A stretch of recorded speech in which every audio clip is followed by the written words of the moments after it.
Stress disorder is an anxiety disorder that can result from a traumatic event. Living with PTSD is challenging, but learning more about the condition might help you to ask questions and find the help you need. To learn more, visit our website at www.asalliance.co or call 684-699-0272. Natural Samba water, your only water.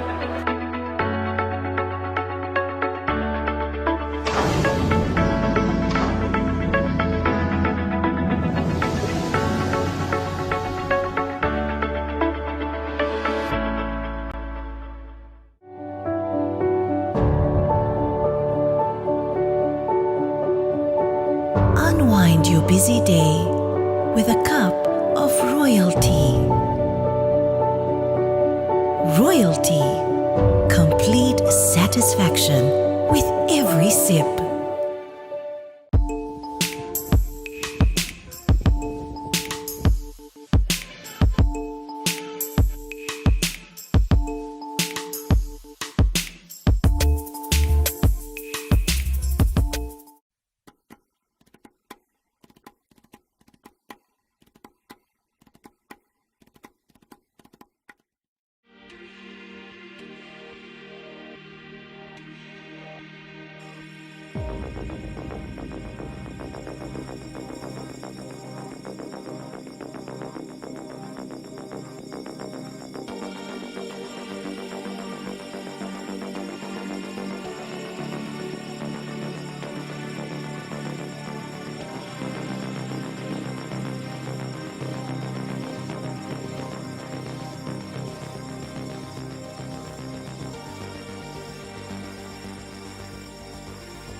le suafa pa ia o le tua, o le ona le malosi umalava.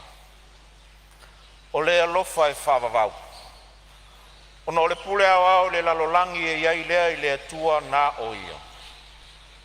E a fio i mea umalava, ma o le pulenga e whaunga ina e tangata anu ma le Palemene o Samoa. I totonu o tua oi na whaasinoina mai tu la fono le atua, o se tofi pa ia tu whaasolo. Lo mātou atua siri e se, mātou te whātangisia le anganga o le loto maualalo o lau pule whaitotas.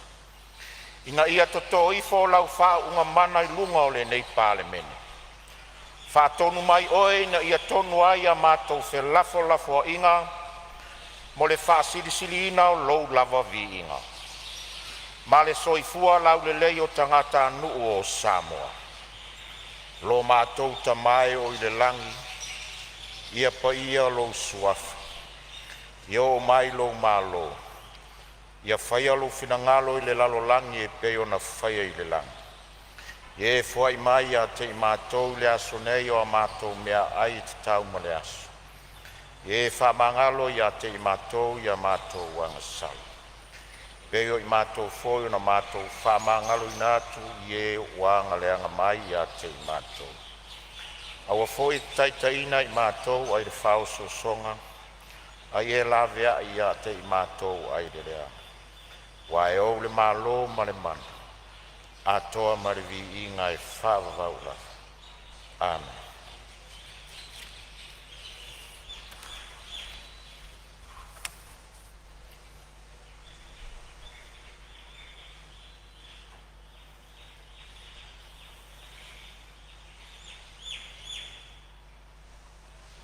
Narega. Kaftai.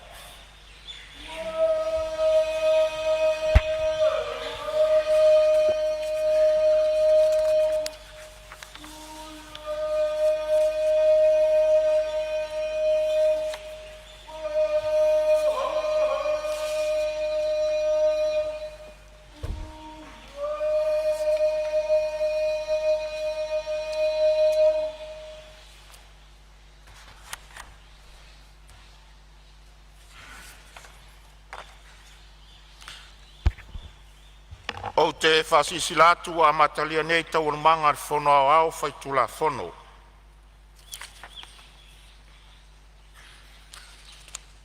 Ia vivi ia tuia i la tau le lii, ona olona lofa, ma ona wavenga na whai le whanau o tangata. Awana ia le peti pui apa ma mea, ma ua vai ina wha mau a mea. O le ua poto, na te tausia ia mea. E iloa i la tau o mea lofa leari. O le moli mawola lea o le nei aso. O le aso fou, o le malosi fou, ma le ola fou. Ina ua ia tatala wha manuianga o le langi o le nei aso fou mo i tātou. O lea ua lo fia maunga taliutu, ai la langa maunga wha whailoa i malama. Ua whetalia i fo i le atu langi, awa o lea ua utu matangi i le liu o le sā. Na pale whengai ma le maunga o taimasa. Ua maleifua mai whangunga le leile paia o le Palemene, ma o tātou toe whealo ai i le manuia. Tu maua tupea vi ia, le vi inga, o le whamanu ma le whane tanga i a te ia e le au noa. I le suafa manu malo Jesu Keriso le ao le kalesia, o te whata alofa atua i le tūlanga aloa ia. I le pa ia o le Palemene, i le fia ai o lau fionga i le sui Palemia, le pa ia o le kapeneta, whapea fionga i minsta lango. Fio lau fionga le taitai o le tuangai, le sui taitai, ma le mamalu o sui fono le pae ina lona se fulu ma le vadu. Ma lor soifua manuia ma le langi e mama. Talo sia ia i le whamalolonga le atua, lo tātou vala ai ma le fionga i le Palemia. Taitai o le malo, o na o sa ilinga matangi i atunu mamau. Le hawhifio mai o whaurulunga o matanga luenga, Ma whaala po tonga tu maoti o lo tātou malo.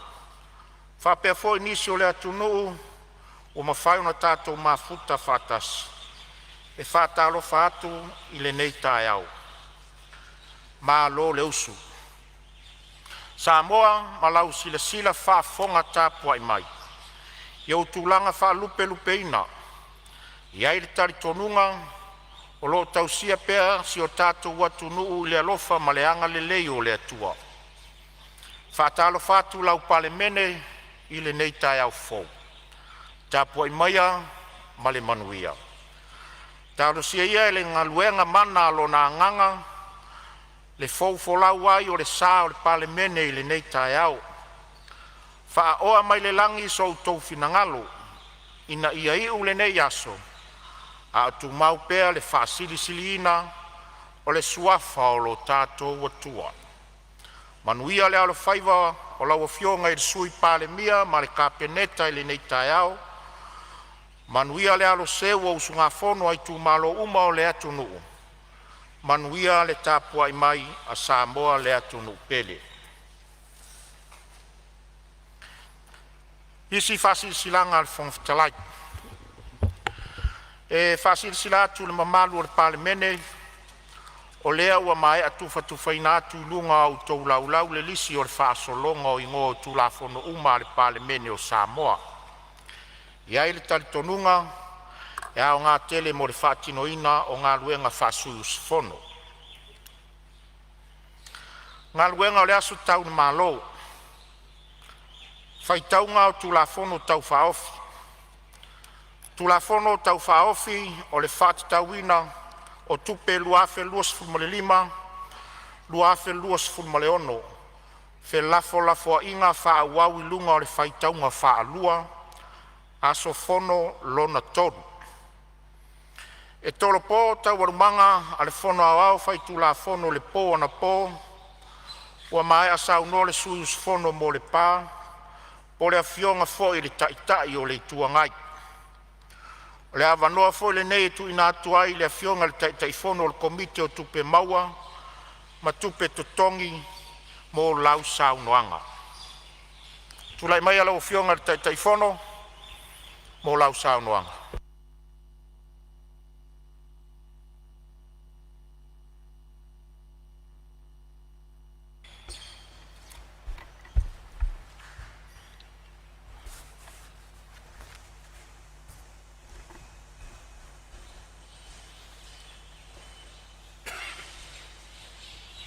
Tulauna ia le tae au a ula, ma le aso ua mamalu. A fou walanga,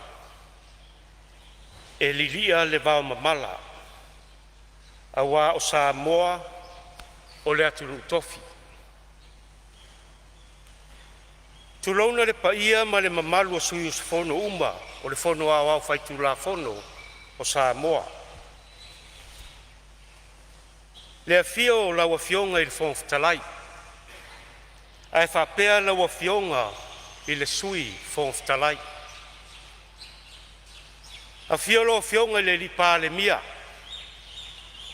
Whaftai le anga leo le atua soifua.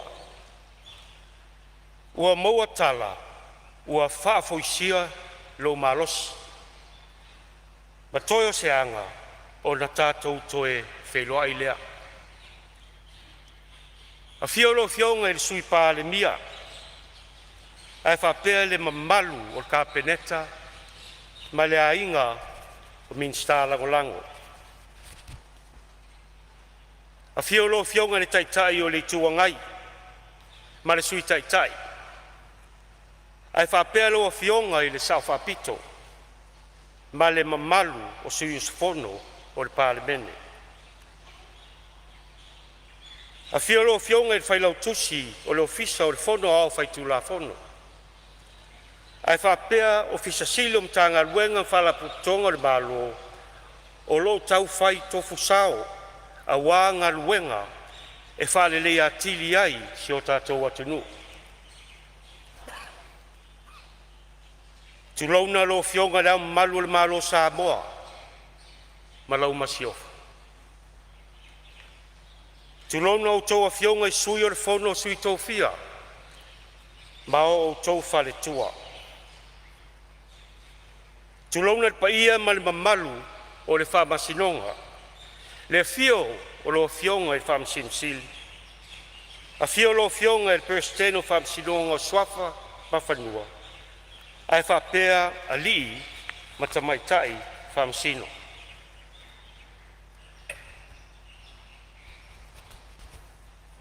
O mamalu sa uo o le tapo inga Samoa. A wā le fala na fofola. O tama ma o lato wainga, a inga ma lato tama. Le fala tau lafo. O pulem tu mua I tu au ma la taua, a inga le tai ma le vā o fonti. E le ngalo fo I le whanonua manu I le lai tu o le vasa. I le taftolu o le whainga malo a tutuila ma manua. A wāre wha alele ngā fulu I le paia o le whalea ngā fulu ma le manua tele. Ua ta manatu lo fionga le whongwhtalai. Nunu atu ia I o mauta pong sā, mauta whai le leoa, sā mwhai ngā. Ne ngā luwa ea le tangata tautala pe a le atoa, ta lolo ia. Lau fionga le whongwhtalai. O te fia o atu I siau tu maro pele sa lenga mua mua. O te whatalo whatu ma le nganga whaaloalo I le paia ma le mamalu I le tato I tu maro sa lenga mua mua. Mai maunga tele se ia o I maunga iti. A mata mai ta papa mata ili ili se ia paia le malai o le maa. Lo matou nuu I whanga whau. A wā le fio tui maunga pō, ma le ainga sa tui maunga pō. Fio alo lilo mai awa, a lala tai whare whā o sa soa sa umai. Lo matou nuu I sa mata I tai, a wā le fio le sao tō mata, o le tau fia ma le toa tau la papa, ma le toa whā o li. A lala tai sa leu tong poe, na lima matua I whalu polu e whā o tō whinga. Lo matou nuu I sa mata iuta, a wā le a fio tō tolu a li. A lala tai le nofo I tua inga, I a sa leu tōng poe. Lo matou nuu I whonga tuli, a wā le fio a fualo, ma le tō tolu o walo. A lala tai loftalainga whai manu, o le fofonga o le usua lii ma le ala tau. Siau nu pe leo whai ai, a wā lea fio fua lau ma le ngā lii, ma lau fionga pule ai. A fio tila fonga whavaonga ma usua lii. A lala tai lo ftalainga tui sa lenga, a lii tai o I lotu, pule o I lotu, ma le pita whanua. O te whatalo whatfo I malea nganga whaaloalo. I le paia o lau whengaruenga te tofi le atua, ma o la tau whale tua. O lo whawhale le malu, a wā le tau asuina o le vai o le ola I whatawhai tauranga e fia, I to tonu o si mato I tu malo. O tau paia mama malu, o le a leo o yeise leo o le nei whatau wā. A wā o paia mama malu mai le vavau, se I o I le whaavavau. Nuu atuia whaatini o tau sala. Whaftai mo le nea vanua malau pule tō. Whaftai tele lava. Ma o te le whaatamala I au whaamanuianga. Wo tō mai lo nei tangata whatau waa. E a vea ai mo Siusega o le mauta fono o Palemene o Samoa. E wha leo so tātou sao a wā upufai o Samoa. E momori whaftai I o uso mātua na mātou tau wā I le whainga pālota. Lau tō whā selu rau pena, ma lau tō whā wharesi aisa. E ta alo lava tama a uso. E momori whailo whaftai I le sātu lai mai le tofi I le paia inga ua mawai. Lau a fionga pula I whai mata sua. whaftai i o sao i le ati nae o le tātou tū malo. Whaftai o ainga Samoa nei pātunu i whafo. Uso tua whawhine ma tau songa. I le tau lango ma le whasoadi mai i le wha moe o manuia ona o le alofa ma le anga lei o le tua soifua. Na i o tina ia taua i polu Maxine ma taima langi whamualampa.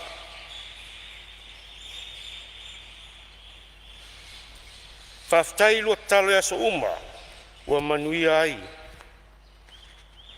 lua tama tau mawhai. O te whaftai at fo i si o tō lua ia Sonia, ma si o whanau ia Maxine, David, a whangmalama. Lewa fionga te whangawhitalai, e talasanga atu i si o avanoa. O te fia wha leo ai, nai mana onga, a si o i tū malo. Lewa fionga le sui Palemene, e talasanga le wha leo a walanga lua le mato i tū malo. E talasanga ina fo i le wha leo soa vai, e pe o naonge vai ai nisi o nuu o le mato i tū malo. Ai meise le mato pito nuu lea o si uvao. Ia, si o tū malo, ua lava ia mana onga mo le nei taimi, e whai yaso le ali, e toi wha leo fo ista tō mana onga, i le isi tau sanga wha le tupe, lua ono, lua fitu. Ono o liliu mai lea, i lau tūlanga wha taitai fono, i le komiti o tupe maua, ma tupe tutongi. Lewa fionga le whongwhitalai, e tūsa im tūla fono tū mau se lau fitu lua, i matawha i oi tau ave al komiti o tupe maua ma tupe tutongi, o te tau tala ma le whaaloalo, i ilo i longa ma sa iri linga, sa whaatino e le komiti, i le lua vai aso, ua mawai. E momoli whaftai ma whaamalo ia au tau sui filia o le komiti Palemene.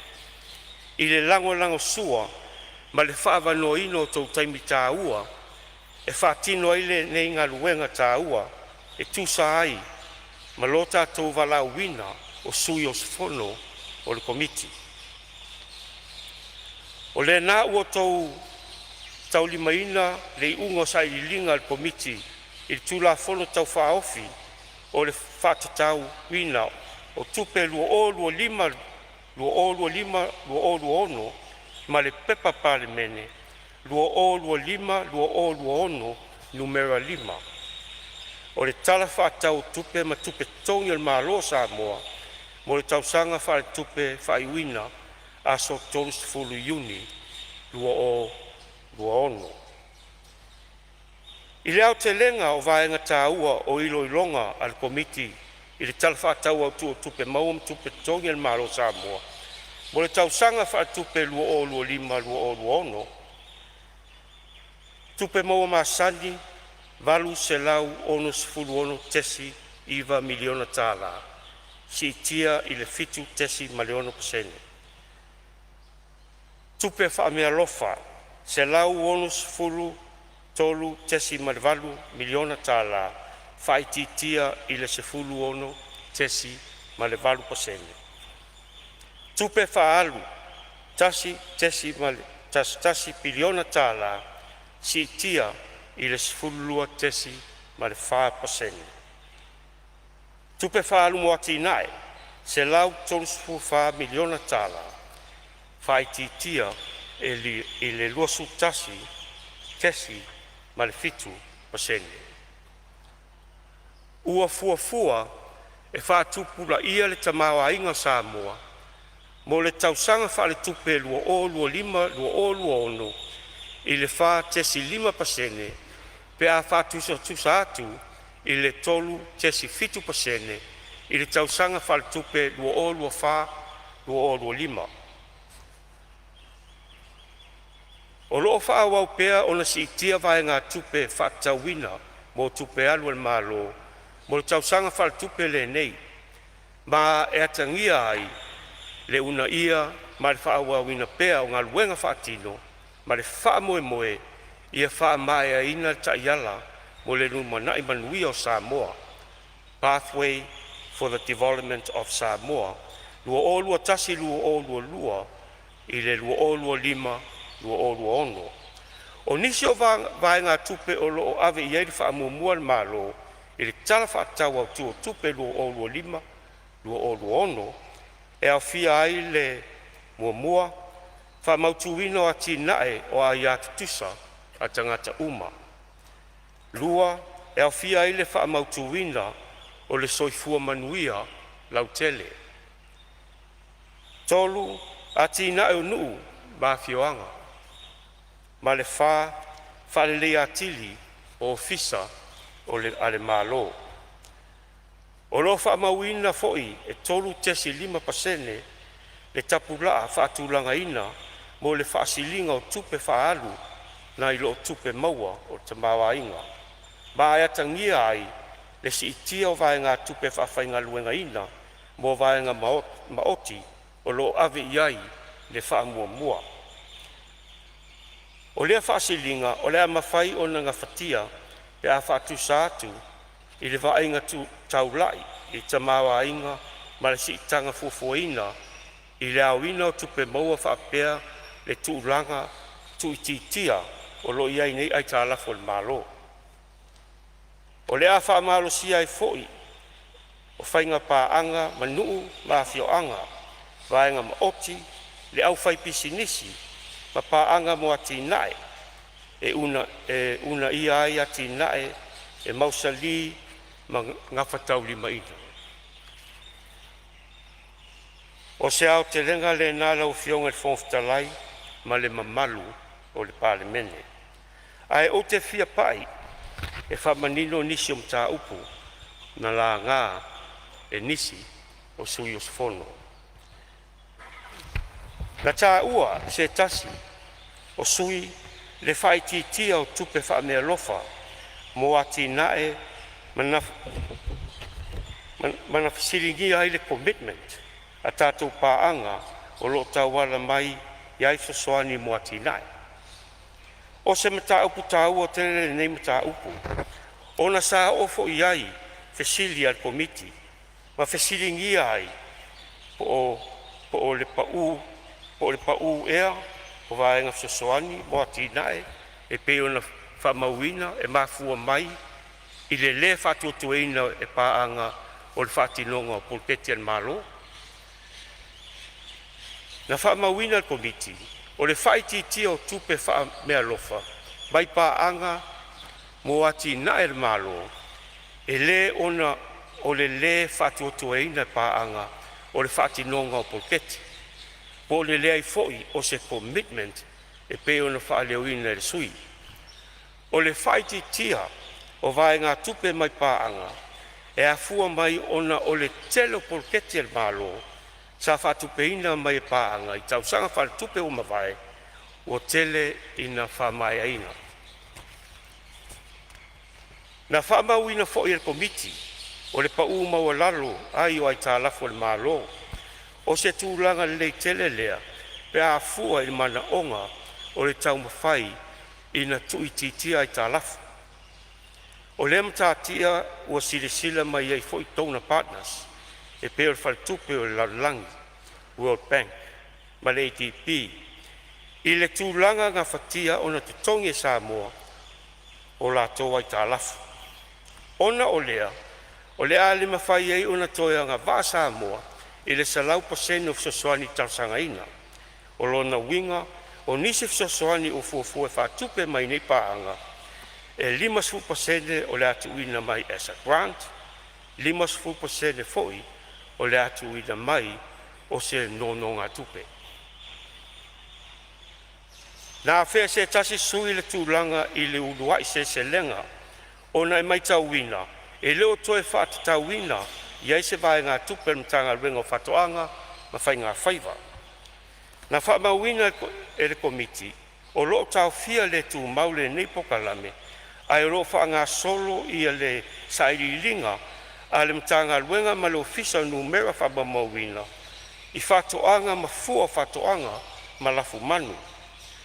O le mahea ai o le neisa i rilinga, o le ama whai ai o na toe whatulanga ni whainga whapai, ma ta iala tala whaingai, mo le whaawawina o le apolo kalame tāua.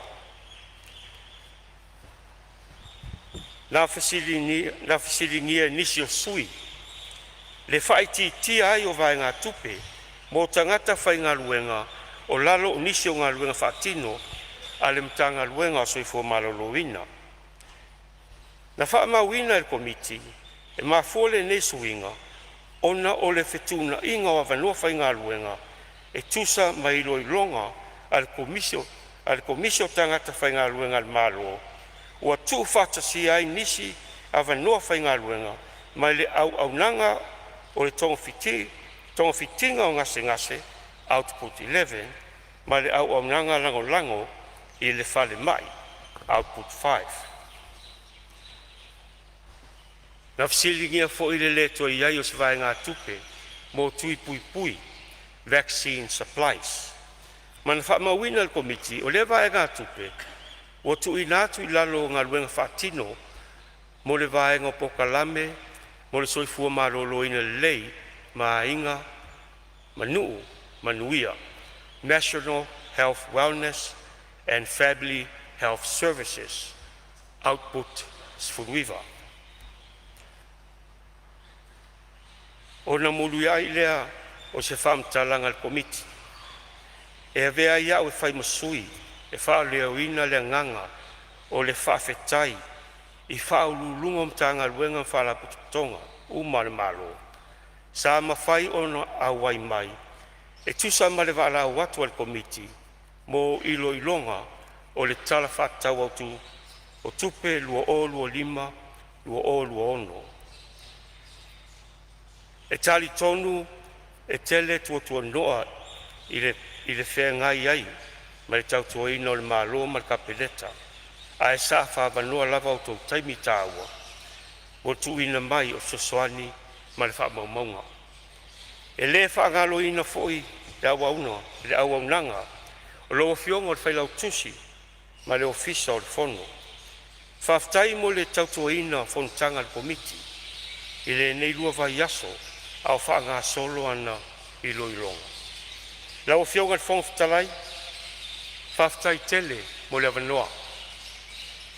Tātou te nofo talo pēr i manuia sa mua inga luenga la whaatino, i lana vaenga tupe whaatausanga, lua o lua lima, lua o lua ono, ma ia whaatupula ia whamanuianga i tu mawai o lo tātou whaatuatua.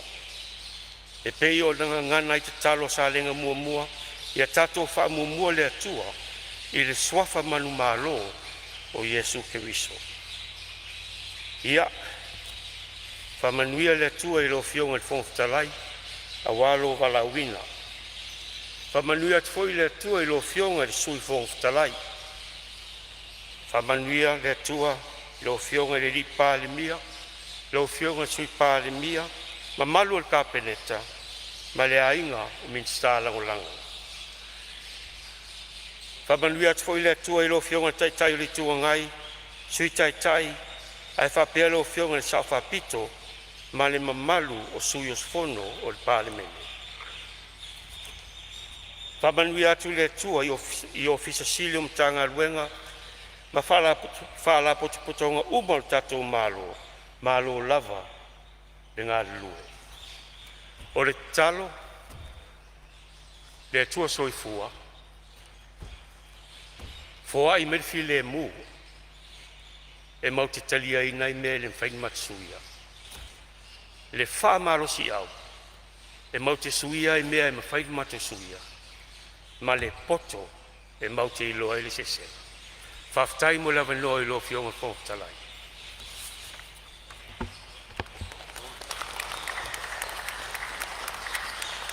E mamori atu whaftai tele alen foa, tusa o ngā ruenga mai a lawa fionga le taitai fono o komiti o tupe maua ma tupe tutongi, mo le li poti manino o marisaungia le lei, wha maalona ngā lue.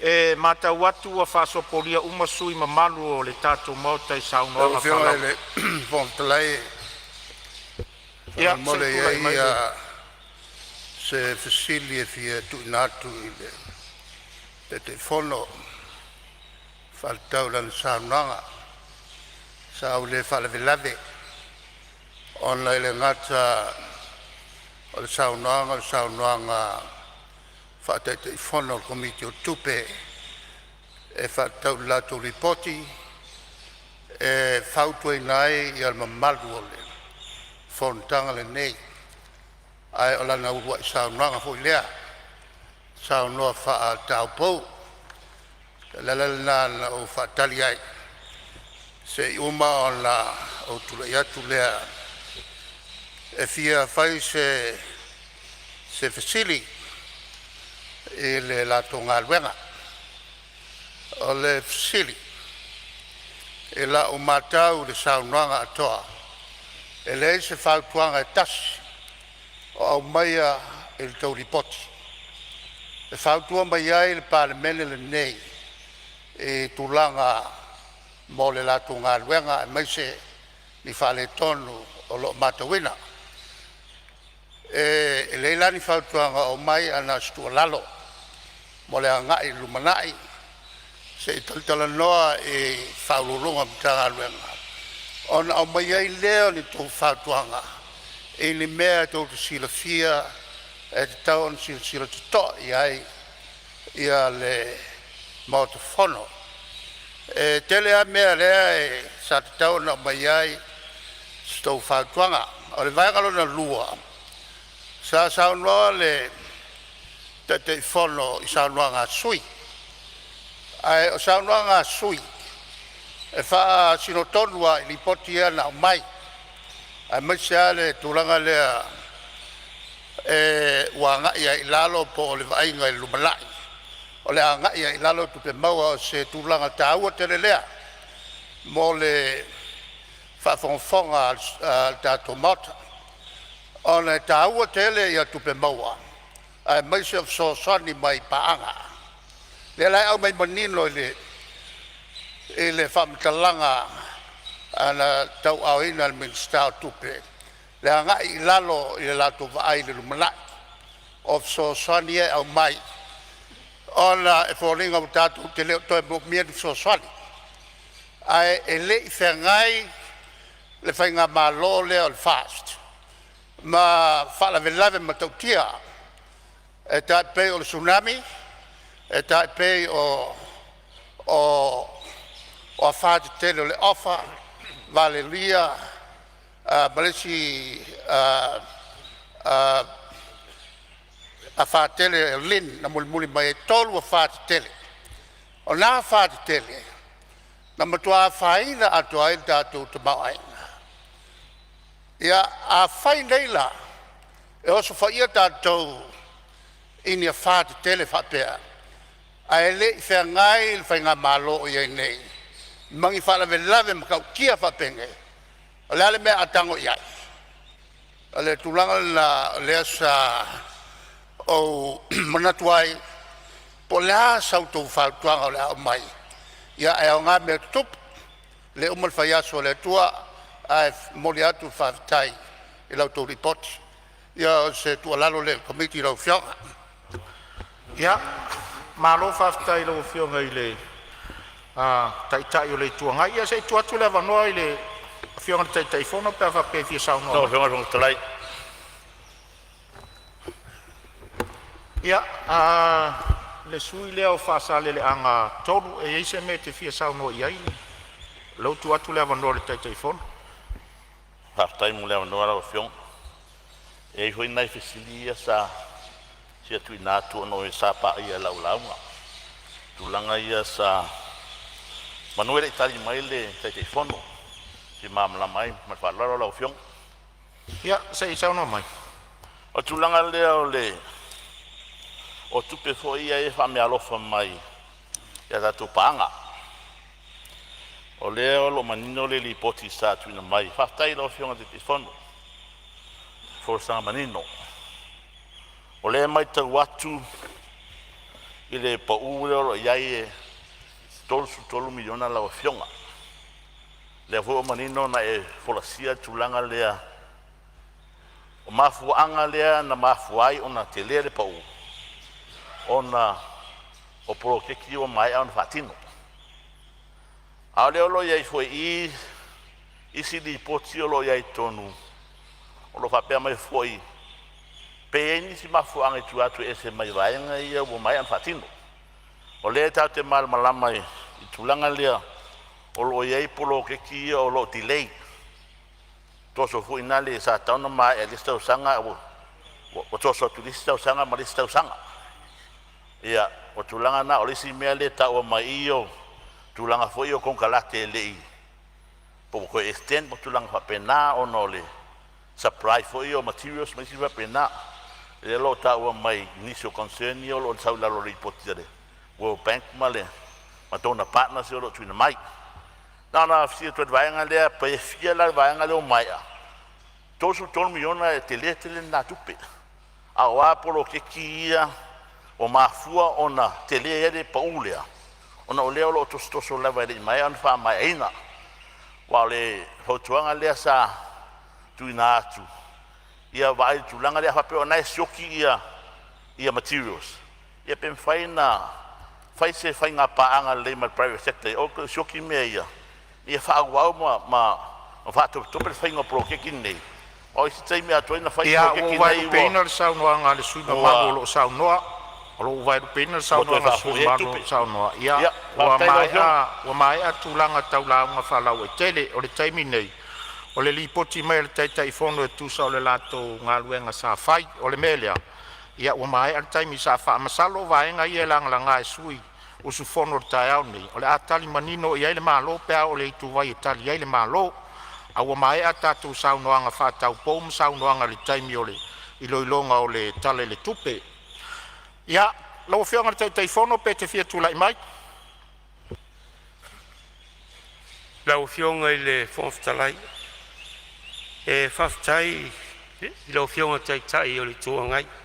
Whamalulu watu pēr whapeo e le ito lau watu whautuanga. O lo i te tonu le lipoti. Ia whautuanga. O lo ave whalap i matanga ruenga, ma whalap tuanga taitasi, o le tato malo. Lo whionga whontalai, o isi mtaupunga la ngā mai.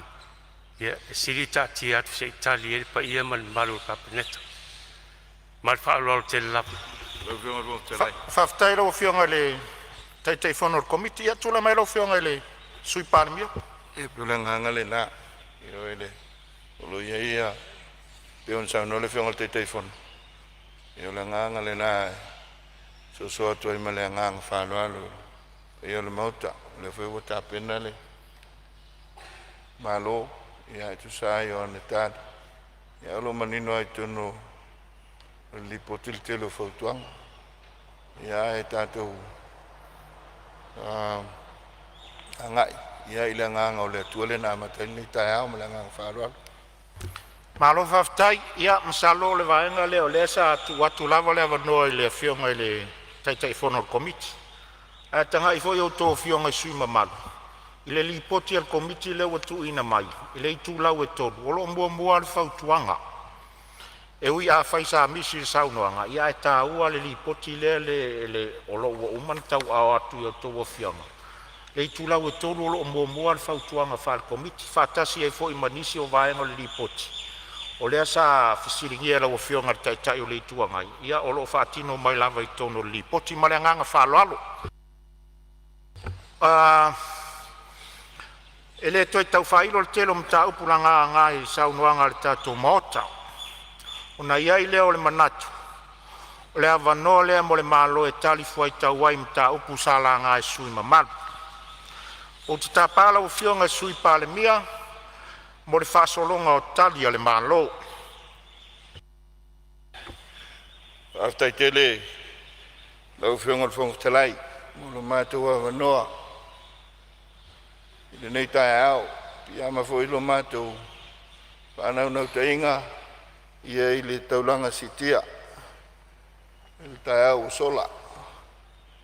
E na nau ai le nganga o le tue o ilitia tātou whontanga. E lea e le nganga whawhtai. E au na tau whala lanu sa mātou. Na ngona i le poana po. E le nganga whawhtai le nei Palemene. Sai o le tofa ia te tala ai tu malo ia lewa lava tau so ai ia le fionga le Palemene mal kapeneta ia le fa mo nei tai au ai mai se ia le lua itala le tupe nei pai inga se te mi o atu se ngona fa tai lo na telenga ai fa tai tele lo fionga te telefono ia mal pai o komiti ia tu sai o le ngaruenga le fai ngo fie o to fala vale a Samoa le total ta wala mai sui mamalu al Palemene ia le ua o pe mota awa ngaruenga fatino fionga al Palemene mal kapeneta awa si Samoa manuia o fionga ile o talai menino ai le fa fonga na fionga al Palemene mal kapeneta ia te nau te inga ina ia tina e manuia se tata o tudo ia e te nane lea tātou te pataula i le lumana fuafuanga ina ia manuia lumana ia mai se ia mautulu tātou whamaoni le atua o le nwhaia me uma me lea ia whaaftai ia utapena fuatwai ngā malo mulu whaasolonga peo na ia o lea te mua le lai tua le malu ia e le sunga le filufi sunga le minsta ia ona whai ma le nei pito lau whenga talai ia manuia whontanga le aso Whaftai lau fionga ia o leo manatu o le atamua mai le lai tua le mota ia sao no ia lau fionga ni minsta tina mata mai tai a tina anu maanga fisotai manuia le sao noa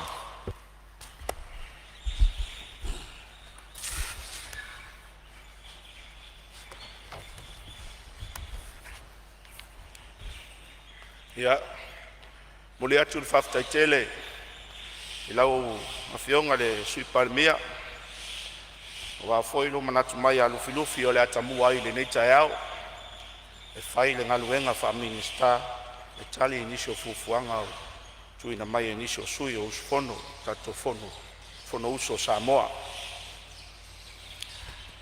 a taltonu e le o i le tulanga au lava na o whaia se upu au wao mea masani e pe o le launga whatau pou sui i fou o wa ui mai ma whamanuia mai ne nei pai inga. E le manatu le aso bua o le asi i lo na fale i lunga o le papa.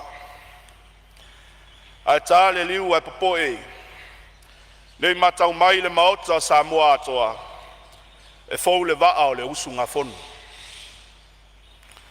Ai o le avea masopo tia e ali seu. E fai se upu. E fai mai le upu, e fai le faltu masanga.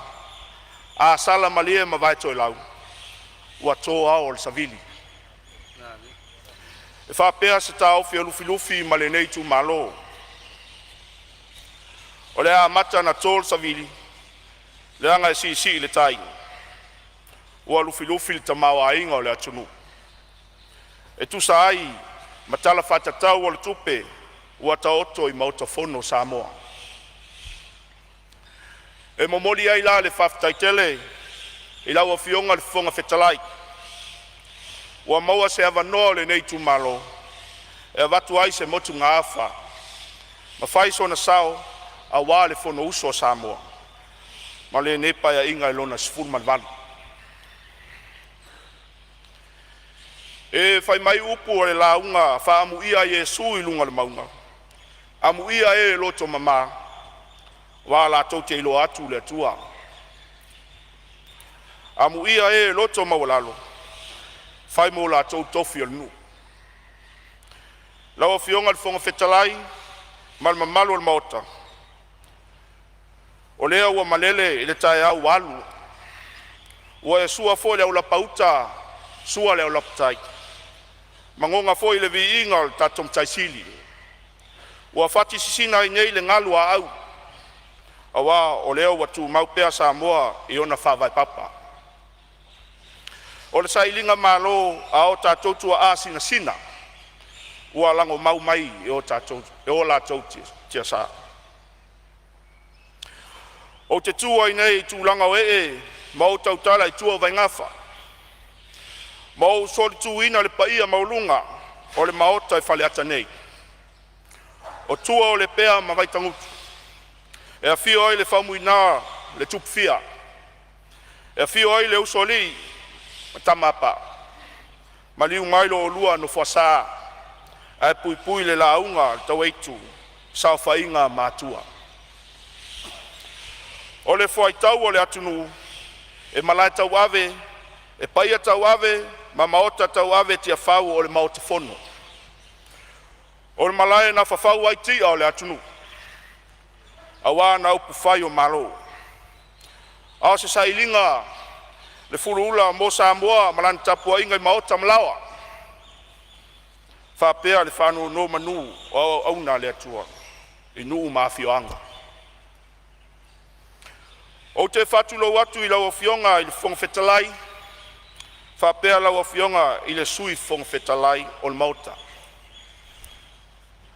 Su lau fionga le ali Palemene o le tato malo.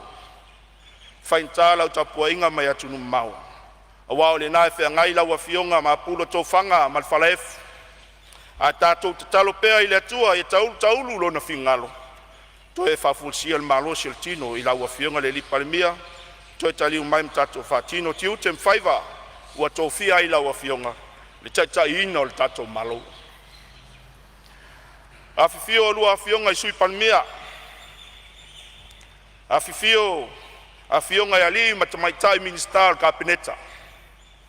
A le malu a fionga i minister langulangu. Sulau a fionga le taitai o le naitu e ngai o le tato malo. Whapea lau a fionga le sui taitai. Lea foi a fio atu lau a fionga le saufapito. E a le mamalu a fionga ali matamaitai fai pule o tu malo taitasi. O lupe na wha ia il fui fui se i wha leo fina ngalo le atunu a wase manuia o Samoa mo na tangata.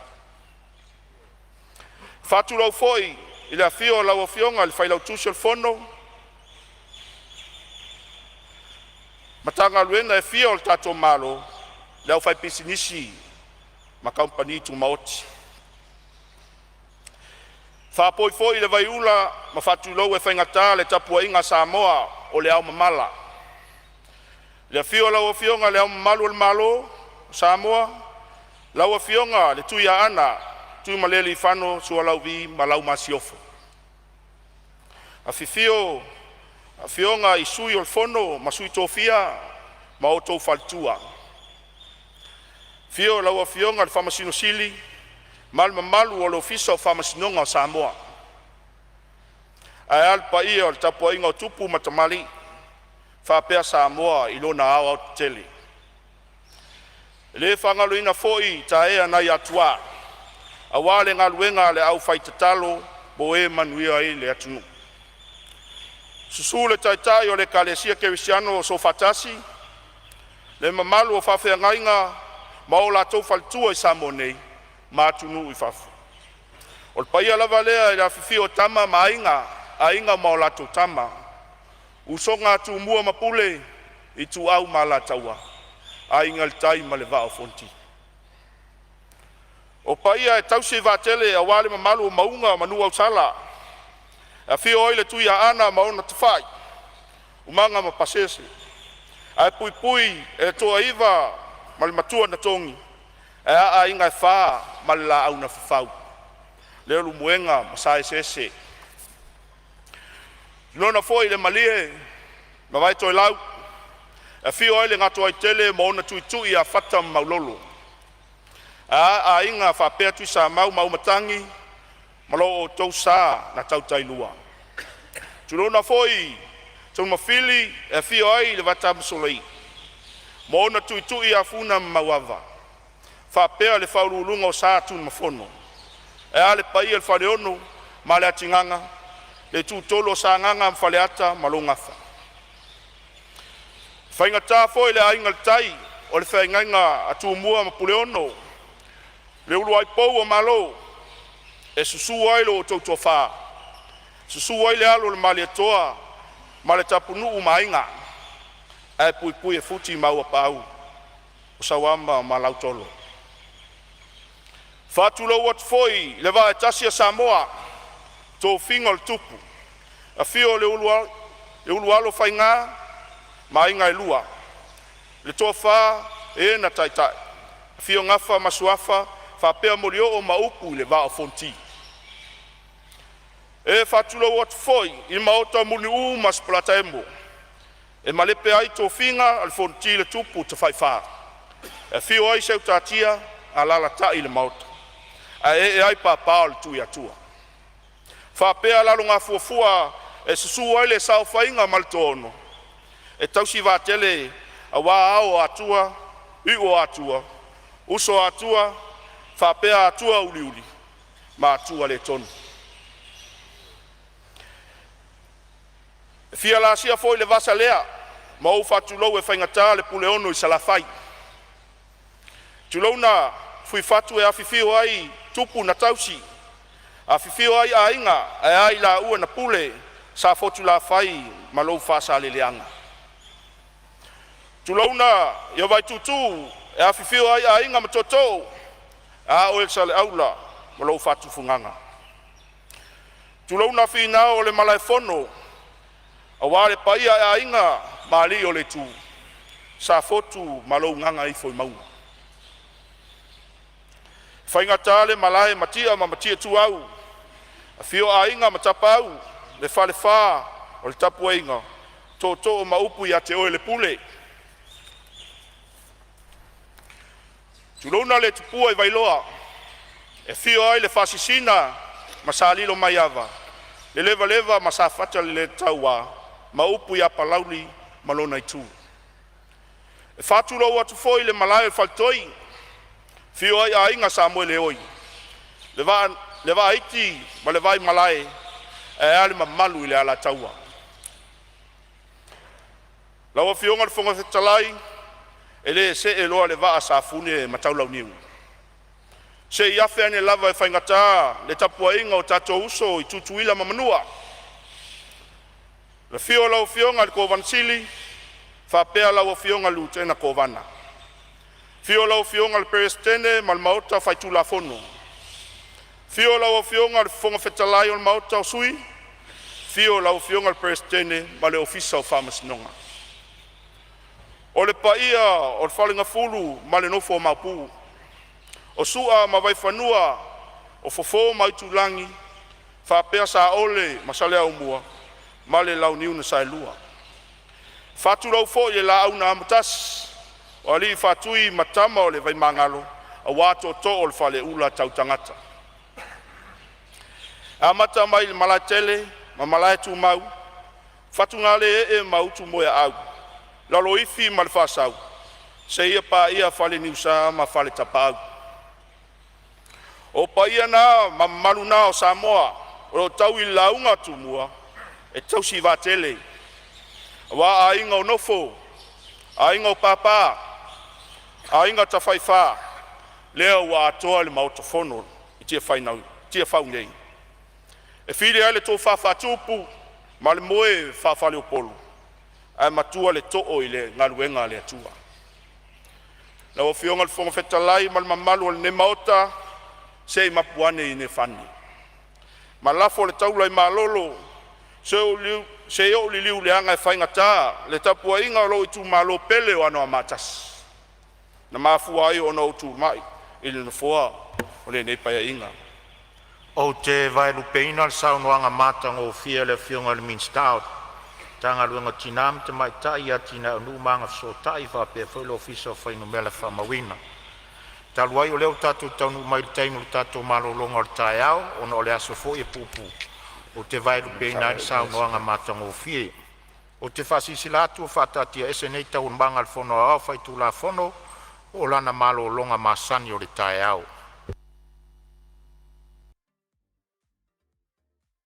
Skipper Tuna is the healthier choice for you. It's nutritious tuna flakes, packed in easy open cans. Get hooked on the great taste of Skipper Tuna today. Natural samba water, your only water.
O te whasisi lātu o toe amatalia nei tau manga le whono au whai tū la whono. Manatu o mātu I whau ma ua mai a fōi uia le sāi sao, I le tau tenga sālo I elpai o le Palemene mo le tātou mauta le malolonga. Whaftai le tua I ona manuia whasoa mai le aso ma le aso. Ua mauai se whaasiri ngā malosi. Tango au iai lo tātou walawina, malolo on sa. Malolo whato to le tātou mauta. E whatati ese tau manga mo le malolonga, o lo sau noa le fionga le minstao tina, mata mai tai a tina anu, ma fioanga maanga fisotai. O te tāpā ma le whalolo lo fionga le minstao mo le whaua wina o lau sau noa.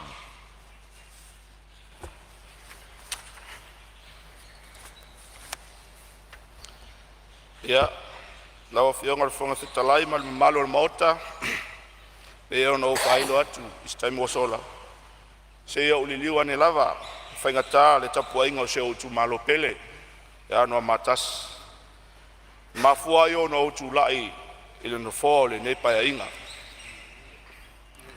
O le paia maulunga I a inga, whapea lufi lufi, ma le tu tapau. Susu foi mori o ma le ailawa. Susu foi le au whaingaluenga paia le atua. Su le susunga le toina o le pulenga anoa maa. A fio lau a fionga le patele, o le taitai o le matanga luenga. Ai a le mamalu I whawhea ngainga, o lo no fotalo, a wase manuia o le tu malo. A fio a inga malo ali, su o lua le matua I uli ma moe ono, whapea le tofi whasolo le ai o le tu.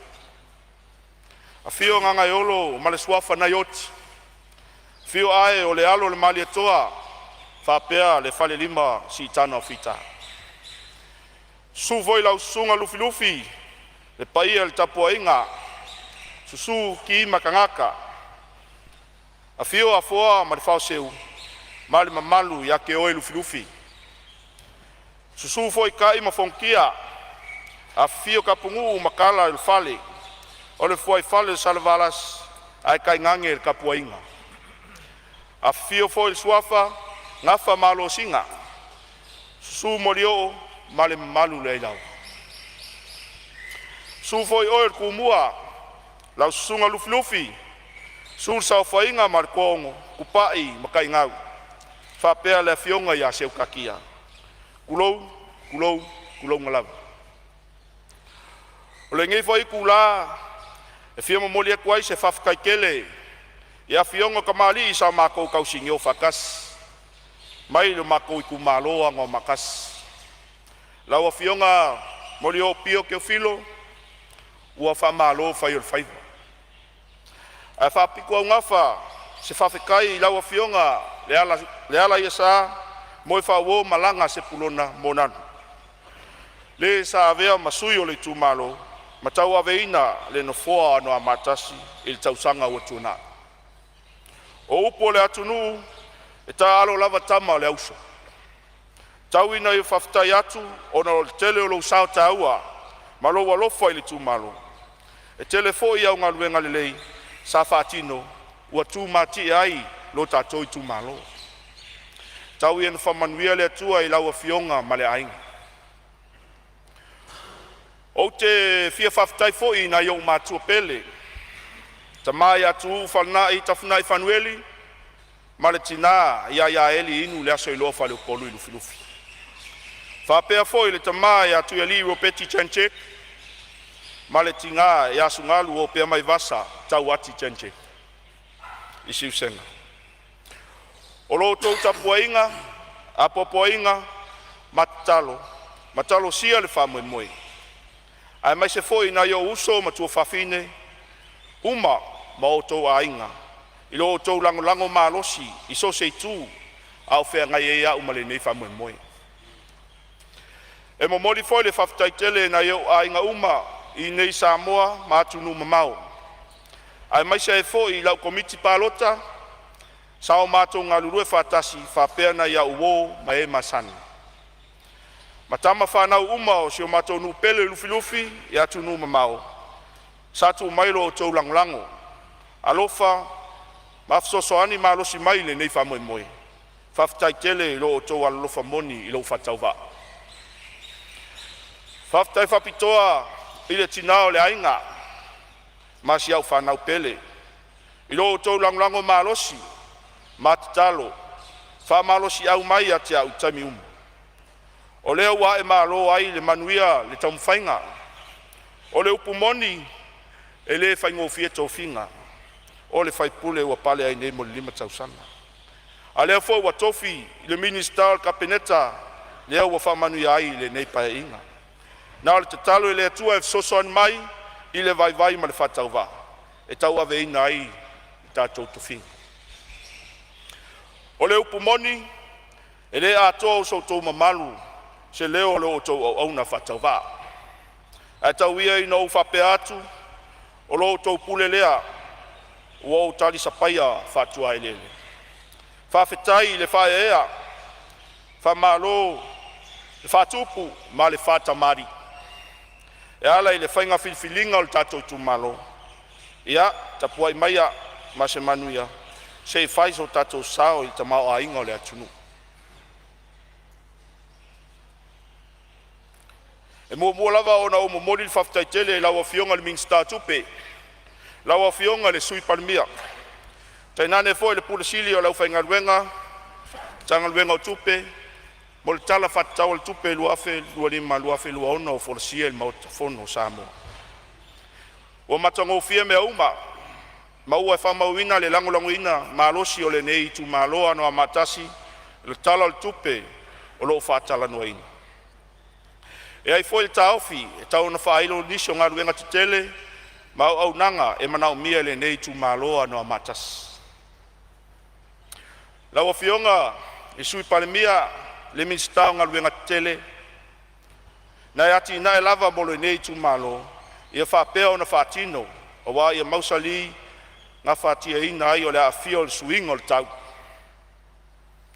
E o matou nu o lalo maunga mamanunu, se i tana i ane lau a fionga le minista i au wala lau papa. No mai tauina, a tele lava tawhenga, ua le mawhaina whasofuai. Ia nuu nei whamone mole lava. Ia, o nuu uma o le matou tu malo, ia e mo mia le whale leo au wala ngā lue. Mo le silafia, ia o tele ona ngā lulue manu nofo ia whanua fo i tuiuta o le nei tu malo. Fale wha ma fale apuna i tan ngalu, se sila nei ai lana o tele ona ai atu e le ngalu, ia whanua matafa.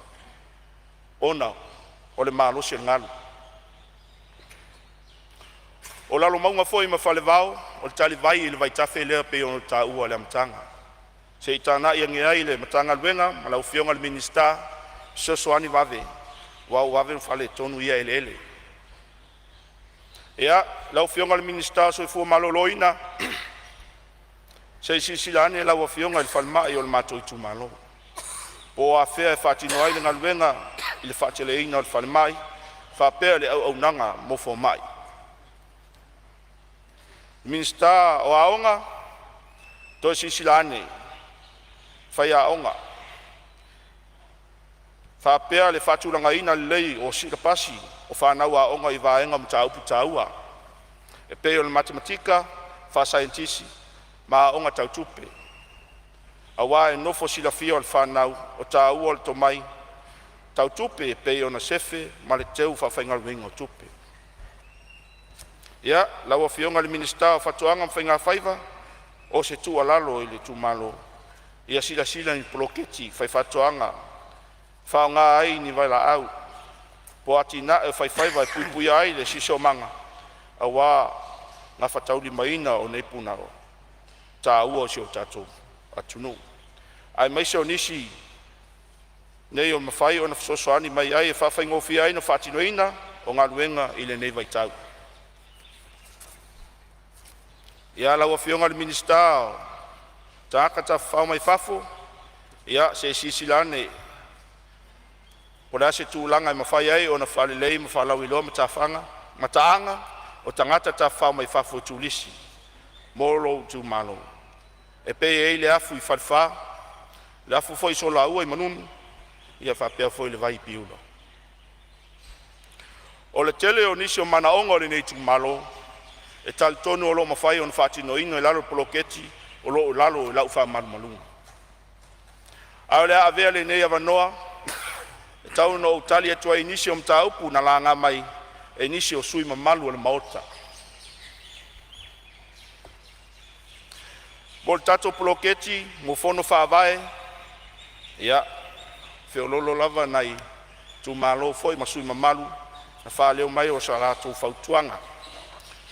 Molo tau silafia, o leo whatino fontanga le komiti malmatanga luenga, ma le komiti ngā lulue. I le toe ilo lina o taiala, fausi eina o ne whainga whaavale lei, mo le whatino eina o le poloketi a wale manuia o le atunu. Leo fōwa iai le taofi, o lea tau whatulanga ina ma sila tutoa al malo, i matafa i oi tau ave le matanga luenga. Ina ia mawhai o na iese sosoani, mo se wha mama avenga, ono mai tau wina wa te lele, tafa yo tau aveina le matanga venga mo lumanai. Ia, o lea, e manau miali tatu ngā lue whatas, whatino ina lei i lea tu, lafo mai lo tau whatutuanga. Le lango le nei alwenga, a wā le alu luma manuia o le tatu atunu. Le ngata i lea, o lo tape nei na fo initial reporti, o le poloteti i le tolu tausanga o tuanai. Ma o le atu ina atu le makangu wenga o tupe, whapea le ofisa o suetus sili, mula la tau ilo longa. O le matanu wenga, o le mafuanga o nei susuenga, ma li poti o whatunoinga. O no mai tau ina nisi o whawhitauli ma lui tau satulai mai le whatunonga o le poloteti i tausanga o tuanai. Ma o le alo lea, o whai ai le tulafono e maua nai o ina, a o le ale alo lava le tulafono, pe a maua ni ngai o ina, le tala whea ngai, pe soli tulafono le whatino ina le ne poloketi.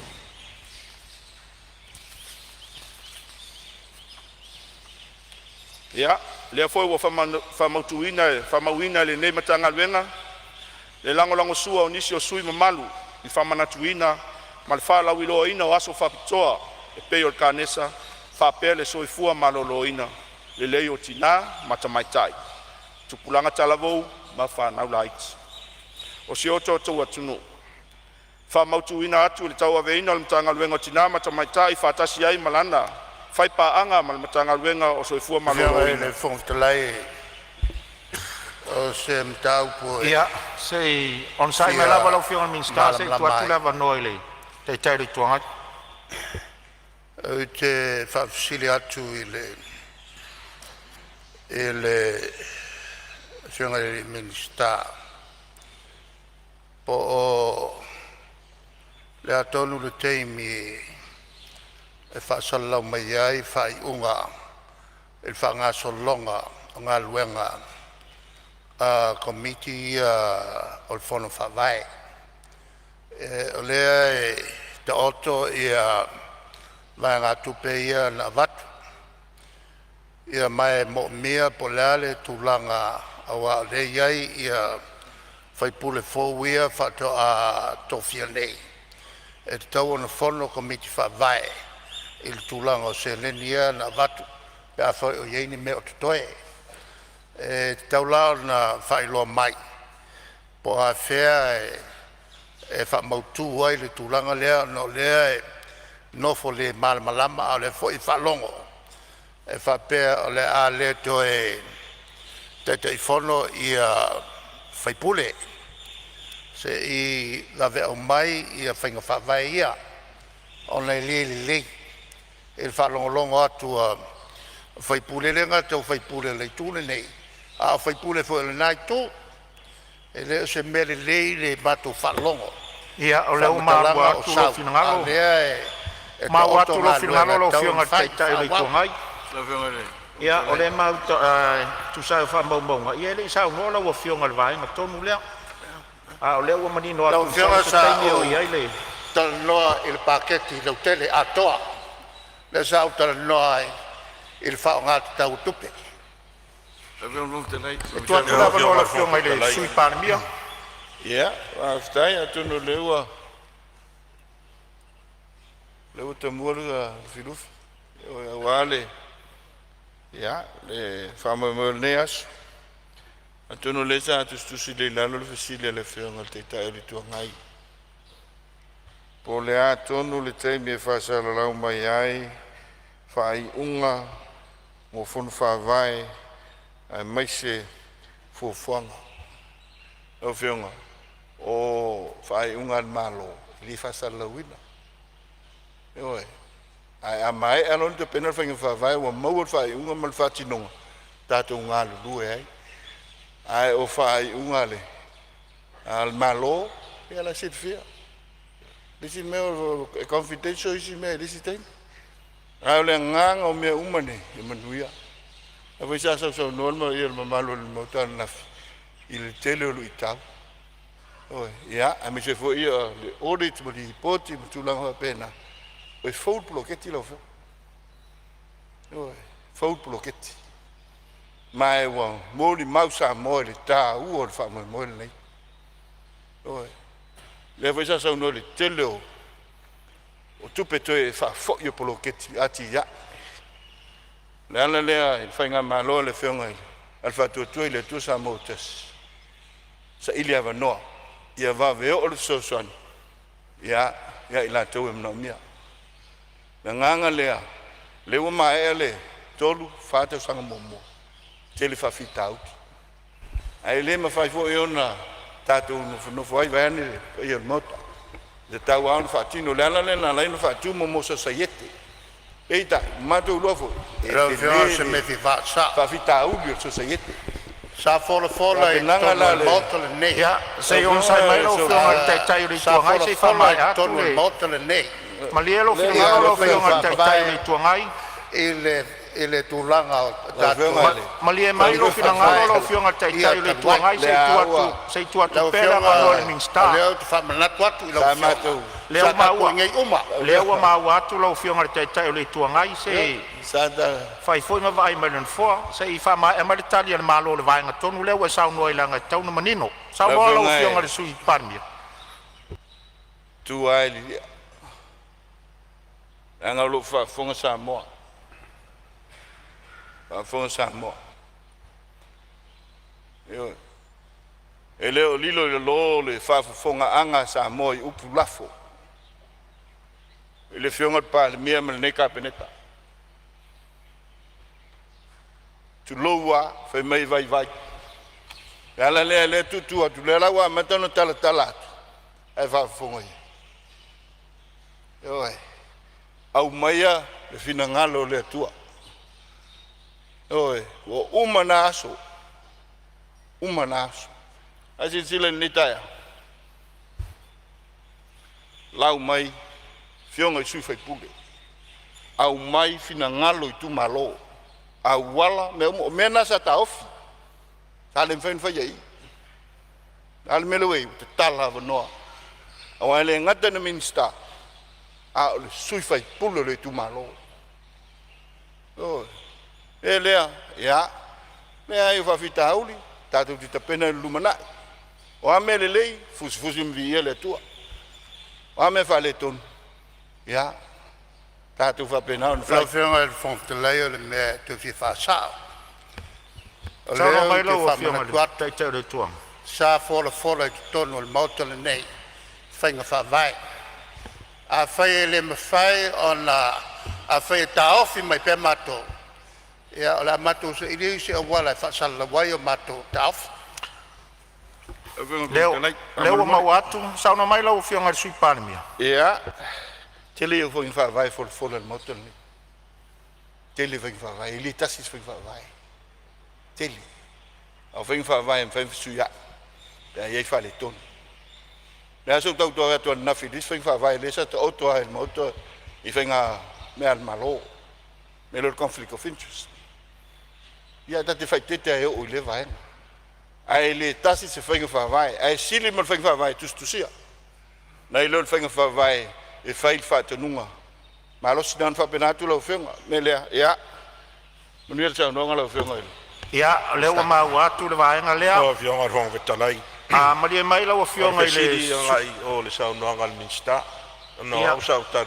O se me fia whasao po, se me fia whamamalama le vaenga. O fisiri fia mamalama o lobo o tonu ai mo mea I o a ploketi o a tina ai tu malo. Le sau tanu a nafi. Ia, maria mai sui o lese, ia watu se fisosoani ale no fua le vaenga lea. O lea ua, o le vaenga nei na langalanga fo I finangalo sui e tusai fo I o le tutula I maila o whionga le sui taitai o le tuangai. Lea o tau whaafonga lea ua amata le foresanga le minsta le tūlanga lea. Lea foi o tali manino le whionga le sui Palemene. I whainga whaavai. Lea foi o tau mau atu le saunoanga le whionga le sui Palemene. E fau le poloketi le nei. A mātau atu la iai le au sia o le 5 tausanga.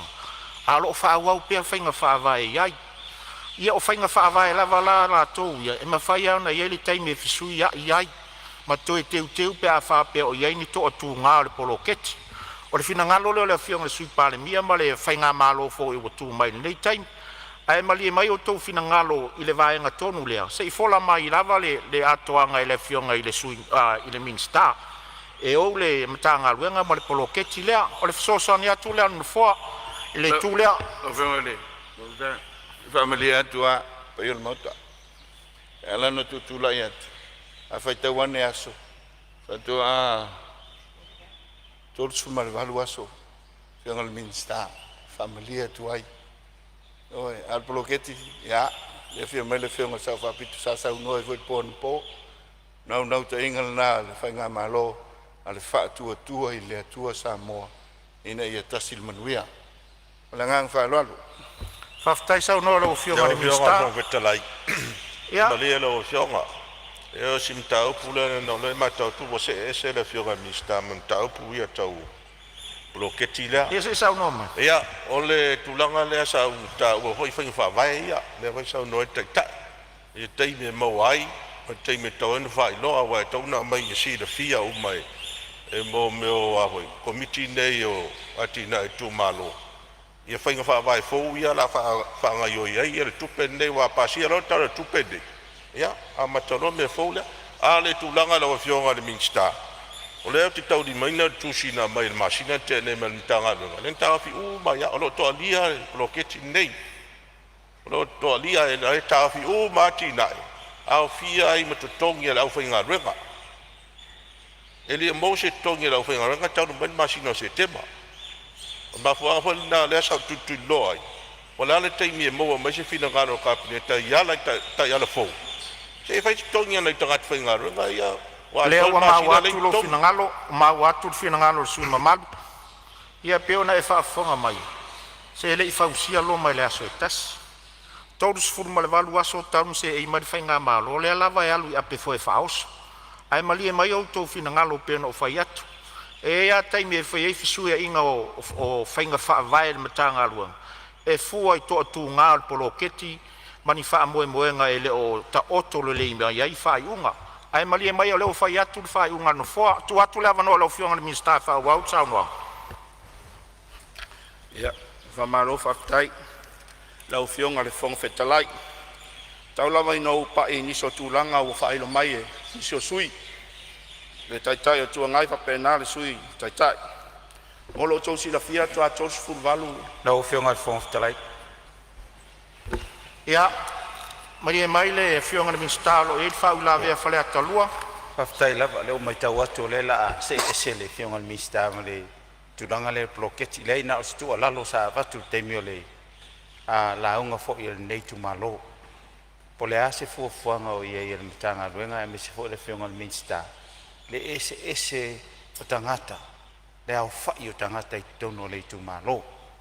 Wa le sa o tanoa le teimi utuna. Ia o mātou Faleata tasi. I to isili o na toa tele le au fai inga o tangata e nofwai. Ai tutusa se leni. Ia na ona fia i lola wa. Ia fatati atu i au tafa. Pe le eise si suinga lai titi e mwhai ona tuu iai. Nei e tala whea ngai. Le au wha ingol se leni e fua i tangata nofo le tu malo man whara o lava whaftai. Ia, tu atu lava no lau fionga minsta. Ia, on sai mai minsta si tu atu lava ngol su Palemene. Sao no mai? Ia. So aftai mo whafsiri lau fionga le sui mamalu o Faleata lua. Lena sao no le fionga le Instafa to a lua fono. To a lua il va sunte nei. Ja, sa o fo ia ile. Fa to fala inga ile. Te penanga le na vatau. To la le tu la ya tu lo fio. Ile va inga le. Ja, lo wa manino ye le fio ngat Palemene. Ja ma apenete le na tu. Ya ton se temi ona a wilili lea ai ina nei a luta al talatu au le te leo le sese e moni ai ya ala nganga le pulo ke te le tina lo ye tina business tato nu ye pia tulang fa pena a ulo lai le na lueina le wao tulang fa pena to le fa mo moena na tato Ia le tina ino tato ele. Le tina ino tato ele. Le o te lenga le nā. Le ai. Aton se temi fitu nai. Ia fua le tali mai. Au ni nei temi pe ana vai le polo keti a mata. Ia pe fa pena le nganga. Lo fa fa wai. Oe, ia. Le nganga fa lolo lo fionga fa ku. Alo sao no atu lava. Ia. Se on sai mara va lo fionga minstalo e fo le fa la vea. Se me la titia le lo fionga fontalai. O tele le semana tu foi le ta o le saunanga le fionga minsta. A o le u fa malia ina lo tangata le mesa o fia mal mai. O le o manino atu saunanga minsta. O ma alo o felon finanga. Mana o mia nga lo fatas. Mela le ta wai lo mafofau. Le au va ya tua tata maile sauna ngal minsta. E vatu foi le sosana ide. Wa ala ngole tupe ata tu tunu. O mana ya foi melo o falon longo tu le fiongal minsta o tade le mesa o no ye. Ele to alo malo. In me pi o faile. O loket o te fa fetai. La le sa manino la utala. Ala fo mai a te o te fa tautaia. O te va ai le tamau a inga o le tunu. A iei tangata e wha le tonu. Whainu o fia no wha maloroi. Ai whaftai lo fionga le mista. Malo whaftai sau noa. Ia. Fionga le fonga te lai e tua tua la vano le whautuanga o to mai. Mara mātou whātalitari. Ai wha malulu atu fōi pēr o langal mta o pulea. Langal mta o pune I whakakongi a kunge ia tupe o le mātou lisi. Na tāwhi ma whaalawi loa. E le sa minsta e mātou te sori tula whono. I lea. Sori tula whono I le a le stalaino le mātou lisi. Ona o sori vali lo lea e whaamalie le whātanunga. Aulaku. Ai whai mail mutanga loa. E le ai ma se lisi e tasi. Ua le stalaina. E awhia o mai a whai pule. La ua ave la kukupe. Ai ngā o kou wale ua mai malilisi. E le stala. Ai le ma se lisi e tasi. Ia ngā whapa. Ia la mai maulama kukupe kukongi. Koe ngā whainga ia. Koe ngā whainga ia. O lea ua mau atu na whaalo finangalo. Tulai mai. O lea ua mau atu na whaalo finangalo lau whionga te itai o le tuangai. Pea no uta ua atu foi. Ia ia whainga whaavai o no sui tūlanga nā. Ia e tangtanga ia ilm tanga luenga mal malo. Tūla me lau whionga I le sui Palemene. I whaafitai. E tuno lua whaamau ele. Alan tau whai tūtu atu. E pēr ona tau whai atu to a lua whono le whionga I le minsta. A mātou nei ma le whionga I le minsta o tupe. Ia, ma le whionga le minsta o sifo maroloina. Wha mātou tono komiti. Ma I le nāpai a inga. E o mai le nei teimi.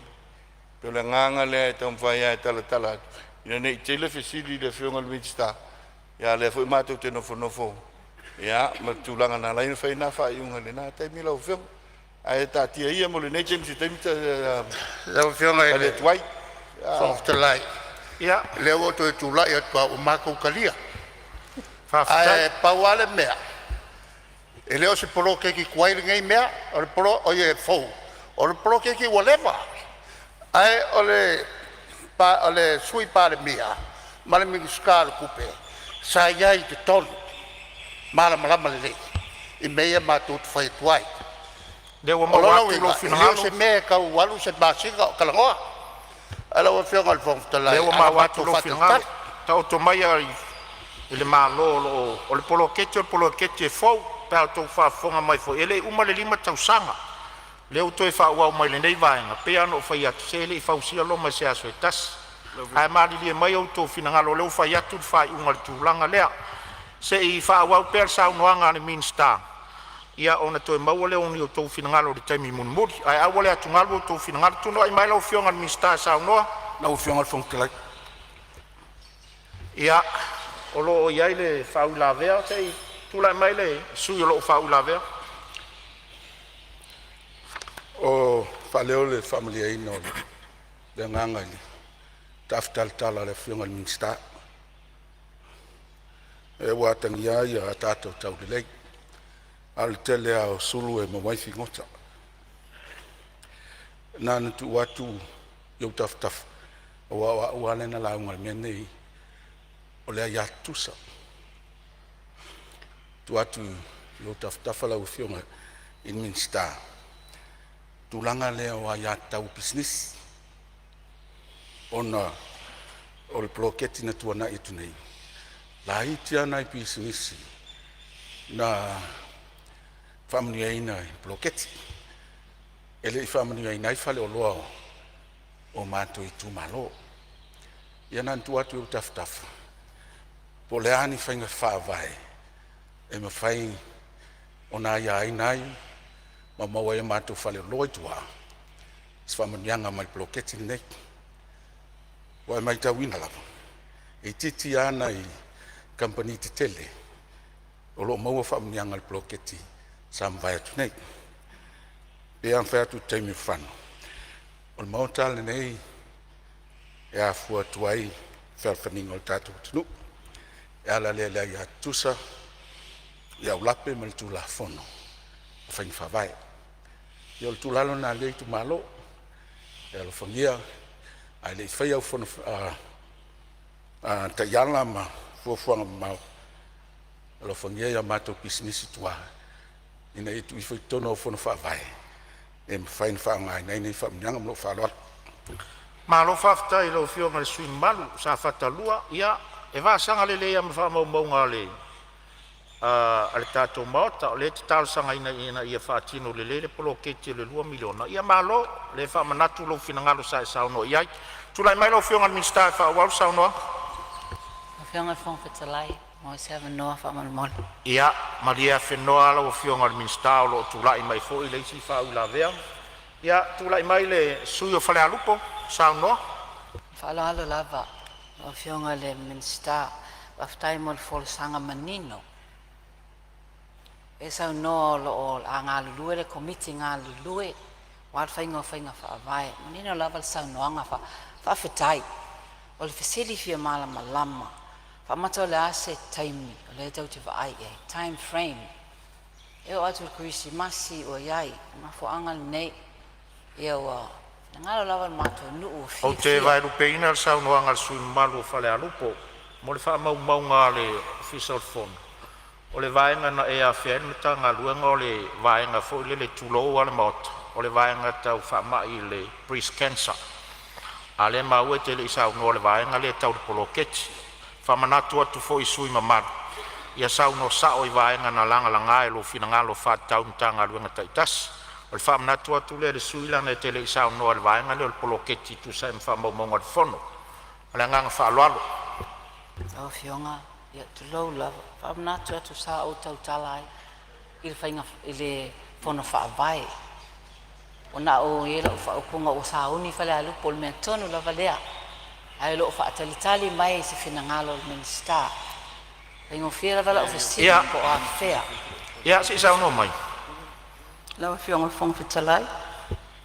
ia se on sa mai su manolo e fa la ver min sta tupe sa no lo fionga min sta e lo fatu ile fionga minister o le atoa a matalan folasanga tu saio pinangalo fo isatu ina mai e fa yasina o te in tai au mai tau wat ile time na fola ile na batau ale naitu sa to le talia ina le atina ele nei o miliona ale wo ba ayat e to o no le o to le tu la i mai le atina ele nei o lona wing na o tala fa alele ala to teilo ina le au nga le atina ele nei e tu langa na wo tu la ya twaila wo fionga le ponga fetalai peso so ani le nga luenga ala fionga le minister o lo tam fetalai se me fi fa ya tu la mai lo to baenga le wa tu le mai fatino me sa tu fola o le wa palota le tu nu ya tu to fatino le mal fa maun pawanga al mako wala lo le o lo ku malo na makwa kele me se ga fayai me fa pito ai ngala be ai o rua ga ngo fo manga o le o ma wa pa fina ngala fio mal tai tai le tuangai saya to no ko mikila malia si mal parmia malia lo fina ngala lo fio mal tai tai le tuangai aftai malia mai lava lo fio mal sui parmia se evato so so no foa ese me e lua le mai tau atu no foa o le ati nai o le fa wow ai o to ti mati no na fainga fa vai o le ma fu ai na langa fina ngalo mo o le ati nai o le fa wow le ati nai nei fai tau lai me e lua le ai o le ese o le ati nai o le fa wow e le malo o tu mai nei a ni fainga fa vai e fa mautu inai mani mea o to ali ai le ati nai ina ia manino e so longa le lei ia mane mai tau mai le mota o tu langa na o le ai ai tu lai mai lo fionga ile sui Palemene aftai le ai e tu o le fesilia le fa wina vea le fionga ile sui fai pulo fale lupo salo tu sa le amale fionga te tai ri tu ngai ia la tari fa lua tu ia e fesilia lua te metas tu ititia o tatia mai le tu mau ile tu mau ina nei lo va tu te ora me fermo lì e ia pe la nganga le na aveva no si tatu fa longo il sta no fionga le fonftalai o me se tu la mai Faleata lua o me fi fa sa mautele ti te ele ele polokeki lea lana lea la a vatu ai mai tu malo ia e mese foi matou sa langolangoina le poloketi ia o le mea la le faamalulua toe le fioga le mista o tupe ia leai on sai o mea faapenei e o'o ia ia tatou pelafalafoaʻiga ia o le mea tauna faasa'o lau fioga le fogatalai Leo fionga na lele Malo whaftai o leo mau atu. Tūrai mera o whionga ri. Sui pari. Isi tamai me la titia lea na le ua. Ta lea tio. Si mea le whamei le whamaon. E matu whamaon. A tatu tala noa lo le whamaon i le fast food tau sam. Me le umati vai Samoa. Whaing whamai. Tatu si le whamai. Si le ia onga. E le whaua ruma tas. Ele fons tala. Ele na lau feunga, ma tau te le. El me vi fa tala ma le falo, alo lau feunga fons tala. El me vi fa sa. Ya, ma le lau feunga si pan, me sei tu atu le. Ele I tupu I le matu taimi. Sa unanga le feunga. Na tau le mele sa matu fa tua ai. Ole o tau kapeneta. I mo a ai sei le mayor conflict of interest. Maria mai lua fionga se matu so soani no foa, lo fionga taitai o le tuangai. Ah, sul fondo. Oi, bisina le falo alo no fo Samoa. Balisia. Mai le media fa u por motele nei. Tau nanga le fionga sa fa pito. Fai le mele nai mea ainga. Oi, Faleata I sotang. Al motele nei. Tau si mamalu lo ta kwa I Samoa. Oi. Ese daru anan bona talua malanganga pa vitai le tu le filemu. A le lafo maior conflict of interest. Non fa penat. Oi, o le maule nei faing fa vai le tu sia sa ta oto. A nga lue. A nga lue. O le uso malatali ele se conflict of interest. Se fa maonilo. Mele a uia. Uia ta tu te fa pena. Lo foa ia manatu no foa. O le mele la ngai ta tu foa. Ia le manatu no foa. O le fa kupu fa vela be o ele wa sui parmia. Ia a ulanga kulo ka wa kwa malie maya. Nga ki ngai ngale. Malie fenoa maya lo finangalo lo fionga le taitai. Malie foi lo finangalo sui parmia se ia vatu so soania no foa.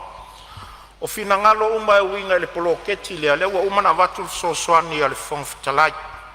Ana sei o tautua wanoa se I wha uma le la unga le minsta. E atangia ia na whainga whawai ma teu unga le mele. Ale uma na vatu so soani no foa. O le se e le poloketi o le foi wato e mai tono le tala le tupi. Ai o le teu unga o whawai ai le whainga le poloketi nei. O le ma whainga langa la ngau tau finangalo pea na ufai atu. Ele fai ngofie langa e fau le poloketi. A o se poloketi wa o ngā mo tamau a inga o lo tātou watunu. Pea no fai atu ele I fausia loma ele aso itas. Ana wha pea fo e uma fo le 5 tausanga. O tātou wa ai fo le atala fo ia o le fisosoani mai le poloketi le tamau a inga o le tātou watunu. Ae mali lia o tau finangalo. O sisi sui su fono e whaalia sona finangalo le taimili nei aile I mai al saunoanga al minsta. O la ufa mutaina. Se fa mai amal sa no ngal minsta I finga fa vai o le poloketi nei mal fa lo le tula mai lo fionga minsta fa wa sa no fa malo fa tai na fionga fon talai ona wa se pa ya le to fa lo mai le tula na pe na sa no ni so sui o le minsta tu valu aso o le matua le ben ale poloketi wa 5 tausanga Molo tosi la fia, o lo ngā luel komiti, mal matanga luenga al whatino inga o le fufuanga. Tau to mai tau whatu tuanga. O la lava se mea tasi ai le komiti, e whailo mai lava. E isi mea molo si la fia o tato maota, e ona sau noa le minister o tupe. Ia, wa te ifo ile nei tai au, to iti a uma o na tau tutulai mai, ma whailo mai o to manatu. Ia, ai le pese lava sesi ile, 2 miliona lea I le taimi o whail whainga palota. Tau tana I fo I le toa o maluia. O lo toa ma taptapuai. A maua fo o tau le toa ma taptapuai. E a maua manuia a wale a tunu. A leo na o tatou. Ia, na se tali na tu watu a lafo mai lo tau whatutuanga. Ia, il komiti, male malu malo. Ia, mole mta upu lang sua niso sui malu al fam natuina. Mal fala wilo ino aso faptoa pe el kanesa. Fa pe ai fo se fu malo ina leo tinama ta maitai. Tupulanga talavou mo fanau laiti o se o tatou atunu. Fa mautu watu ai le tau aveina o mtanga luenga tinama ta maitai. Fatasi ai malana paanga, fainga paanga. Mtanga luenga o soifua malo ina. Ile ngaluenga fa la wiloa mo kanesa. O se tasi o aso fapitoa o lo tau ave ai le fa mua le malo ilalo poloketi o aina manuia. Ia se tasi foi mtau pun fa o mai. Ia ilala il mtau pepe o na langa mo se isi. Mo le iai o se sota inga fa alo ma le fatu mauina o amionga sao e fatu sai o tatou ainga maanga faleanga nu. Le foi la ve pe le fama ma for mtanga luenga iai upu fai mal malu awa le tausia ina o filemu ala atu inga luenga fatino o suyo tamaitai o nuu ma suyo le malo ia mawale nga lue fatasi o fainga nuu ile sola pulenga o le nei fafitau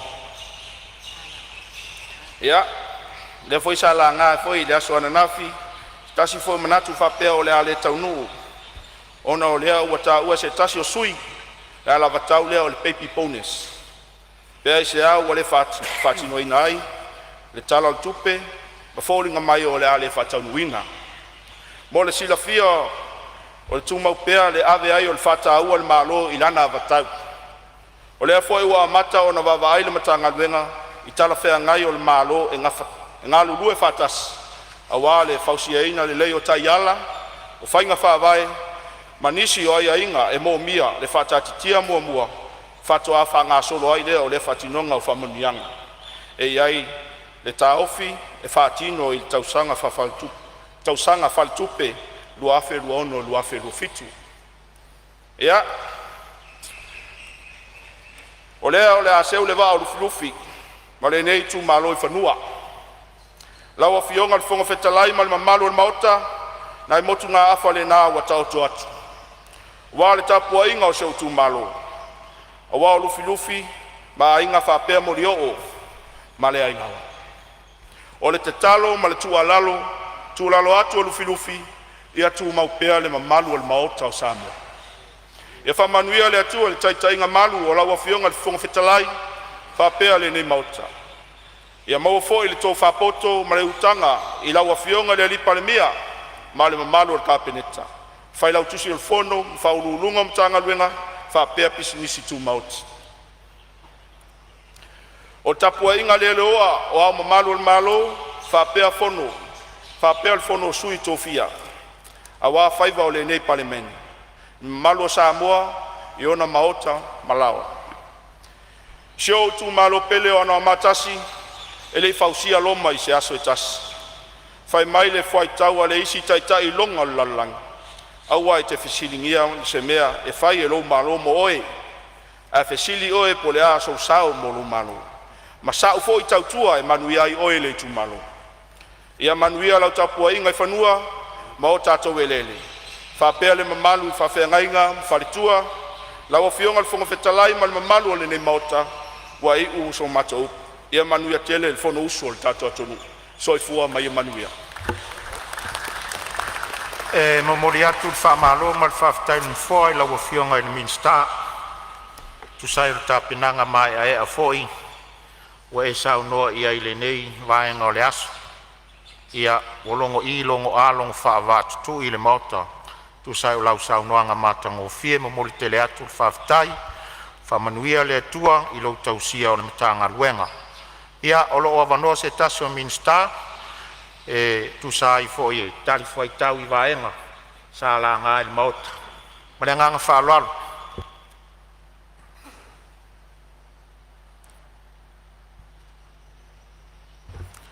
ia o leo mau atu e foliga mai o lea ua tulaʻi mai le fioga le minista o pisinisi a la manuia ma leipa puleaga tagata tafafao mai moa mai saunoia lau afioga le minista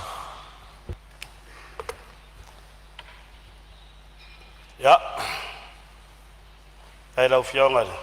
Ronga whekalai. Rā wangoa. Ya ke mbaka foi maenga. O le palapa malo.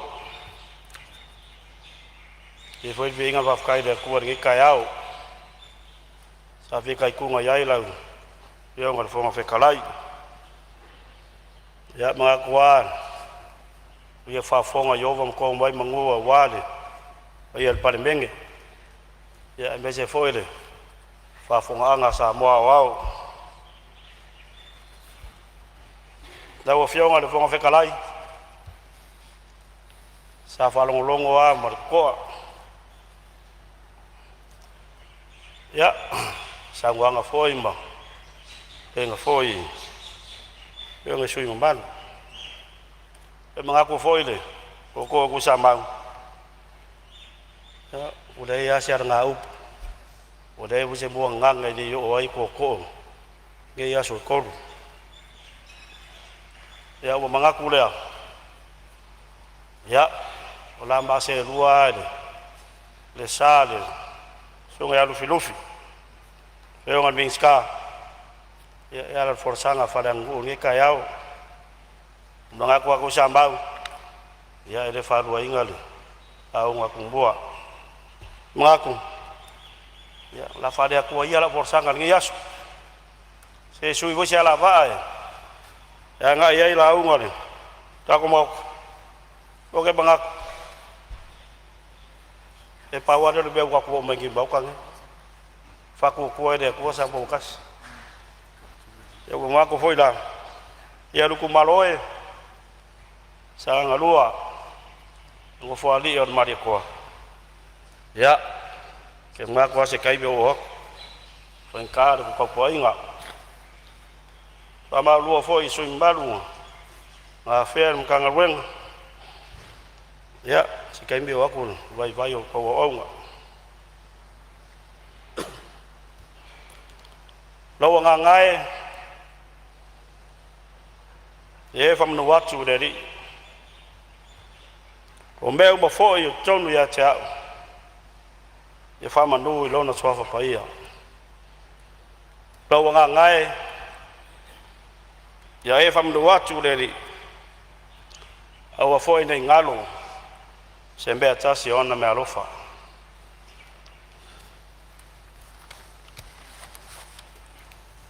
Lau whionga al whonga vitalai. Awanga mwai wha kai. Whafkai le kua lang pure wha soa. Ia waulia e sa mbori nge kai o fau. Ia mese lang Palemene. Whafkai le kua e on malosi malawa. Whafkai le kua lo file mu. Le au wango file mu ai lo Palemene nge kai au. Ke mga kua foi ao pé de inga Whafkai lau fio. Onga lau alofa malo whamaongi a Samoa. Lau fio ngal whong whekalai. Kai au rea kungu. Hei ar mga kua kui sa mau. Ia ungu wafade a vasuek. Sa kui a maa ayo fingalu. Hei au mbayane. Kai au kalen lei. Hei alat whaurukanga. Mbaliu. Koe kumbang malo. Yesu Kristo. Leu ka kou lau rosit wha ia nge kai au. Lau fio ngal whong whekalai o ke mwai whakulo wa. Pa ia la fio kamasa o kalen lei. Rabi fio kai kai o. E kare CSS e sa bongei. So sunga i whawhiangai nga. Apia o nga kofi o rea kua. So se whaka whai kauranga. Samoa ngei maku mau. Lo whawhale le malu. Whawhale kuru ia. Ia mungu mawhioanga. Roka kalo. Ofu kakalo le po mreao. Ngongo mungu ile kua. Ia uase manguio Samoa ngei. Kai au mredua. Whakulo fo yo pa ia whare malo. Fia o lau fionga leo malu na malo. Lau whionga ka mainga. lau fionga ku ya anga we me di fango wa de ko aso le vi lua ma lau masiofu fa ku lo foi o fionga su ya fongo su ko fia fio lau fionga ka pau fa singa lau sunga ngofo lau sunga ma di ko fio foi lau fionga ka mainga lau fionga ku ya kuwa ko ko msesefi lau masiofu fio foi lau fionga papa lau fionga lau lu mapsonde ma lau fartua ke ma ko wa ku lo le fio lau fionga de di Palemene lau sunga lau de maria koa le wa ke a polo kai va fosi smith eu ia nga le mo foi er mo ka vika nge kai au ai mangaku a o de kapo pai mai awar fo uso Samoa kakalo nge kumalo ya lo fangia de kuwa kaulu konfikinga fo mai pa po sielo malos awalo wala winga mo Samoa afio lo afionga i va se lua lo fionga sui Palemene filia fio foi ko fionga i miskar ka pingeta afio ko fionga i miskar lango eu pa ia le o le fa kong o war ka fko lo fenga malo ya fio foi la fionga le pam simsidi la fionga simteba perise ya fio foi a fionga i fam selu om sinonga bawalunga e fam fionga fa tumbalo fio la fionga le presidente pam sinonga fo do maswafa la fionga le sa tele rapi vai ya kai ngange la fionga le sui presidente lango ya ma fionga fa masino pam sinonga fo do maswafa ya la fionga le stala e pa ia lo fisa fa sinonga Rodia yas fa kulo ai ave Palemene ya Samoa fio la fionga de fonga fekalai ai ngangere fionga sui fonga fekalai fio vela fionga kai ko ngai fionga dalo maria koa sungulepa ai ngangere fionga de sui fonga sui kai ko ngai fionga la wolf e fa kulo fo i le fionga sa fa pico Palemene ka mai kai mo Samoa la fionga fiambe ya e fa kulo fo da fio soi mo malu ko wow lo ben fa le wai ku malo kai kas ya wa fo go so da ku ya so la so ngat fa la ku ser fong e ro fisa ya le fa ngalo fo ile la fio fa lunga mkanga ruenga o ko wa fa mo ruenga da ku ai bejet fa ngalo fa yo faiva malo ka ku mo fa mbao o umba kemio fa ngapalo ka yo la upo da fa ila mkanga ruenga o umba ka ko ngalo ruya wa mo yo Samoa au fionga fo fekalai vi fa kulo fo ya wale pa ia farangu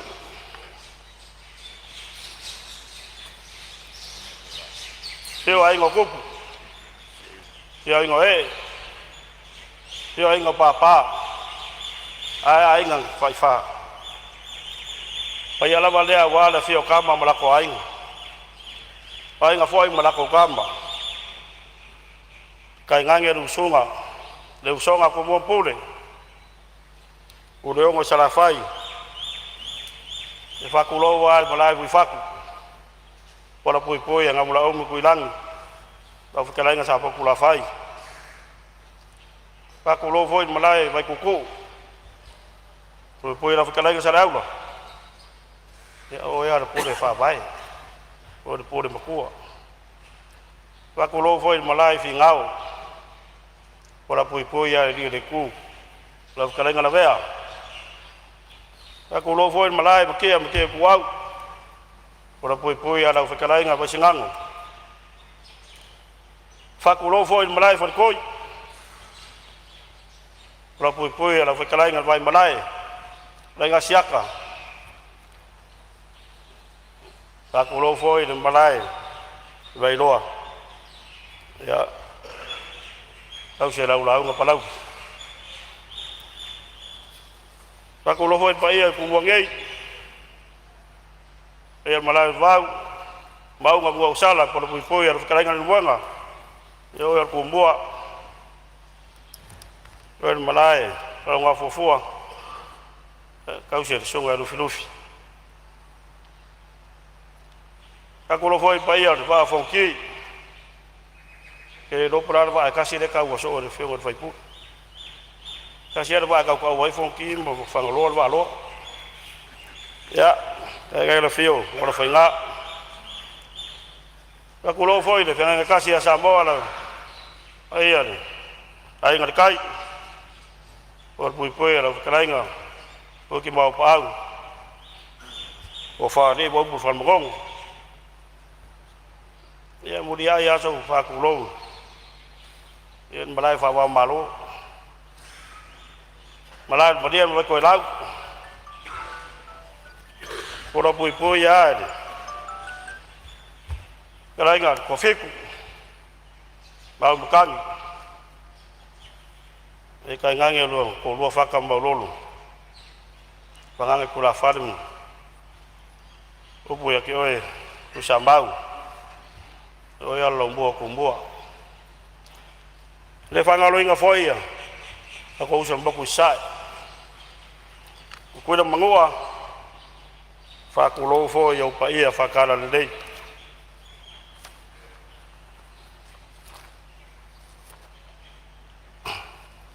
Pio lo fenga ka kai fongo. E ka se wa pokonga ke sianga bika Samoa. La usonga tu ina faton. Songa fa tete mo lo fartua. Ya rupe Faraile wa da inga sanga Faraile ku sambau. Ka da inga favonga. E punga mo ya fenga. Pa kulo foi de paia de fenga balo. Ku de mangua. Fio lo fenga ko vansidi. Lukenga ko vanga. Fio lo fenga presidente sengaki. Pe vo da fionga de fon vekalai. Ya mo yo fongo. Pa ia lawa lea wale a fio fale anga fulu mana ngofo ma pu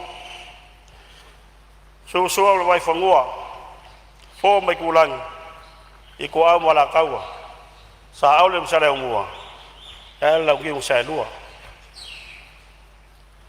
a fio fa ku ermo la kai ko fa de ulo ya bo bo ko mo kede O te vai rupeina al saunoanga matanga o fia le fionga minsta ia o al saunoanga foi tu po tausi a maise le tatu watunu a taluai ia o tatu to ai tau nu mai si u le tatu ngaluenga le nei as le to e tau fai loina il pai o Palemene o aso falaile o aso fono taitasi ma na val tatu ngaluenga le tula sfulu male lua le tu tonu le la O le tōtele o tātou mota.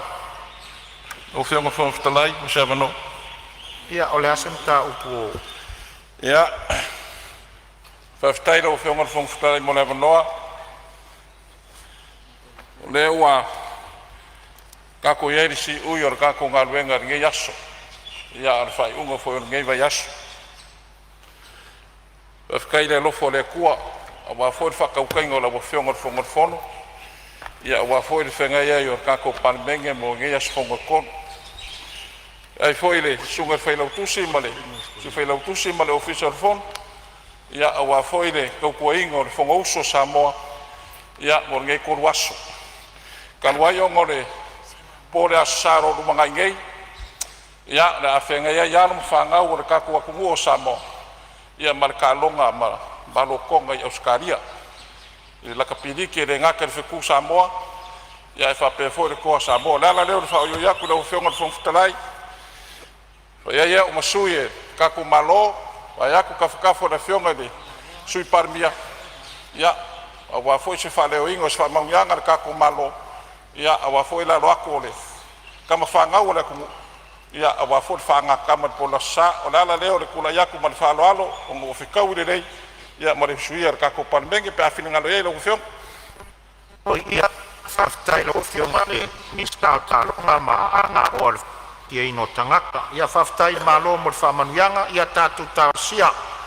Ia lo atu tāma whanau o le atunu mo le whamoe moe. Ia isi meo fina ngalo e lo whionga le mista.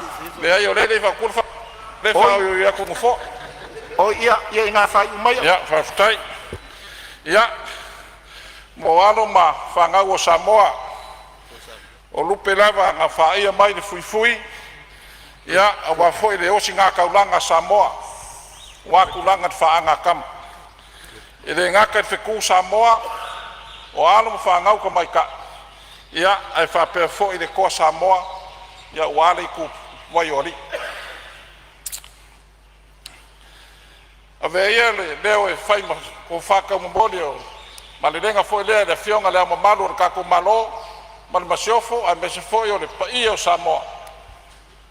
Foi le whionga le whongstrai. Ma le paia o le Palemene. Whionga le Palemia ma le malu o le ngai moka.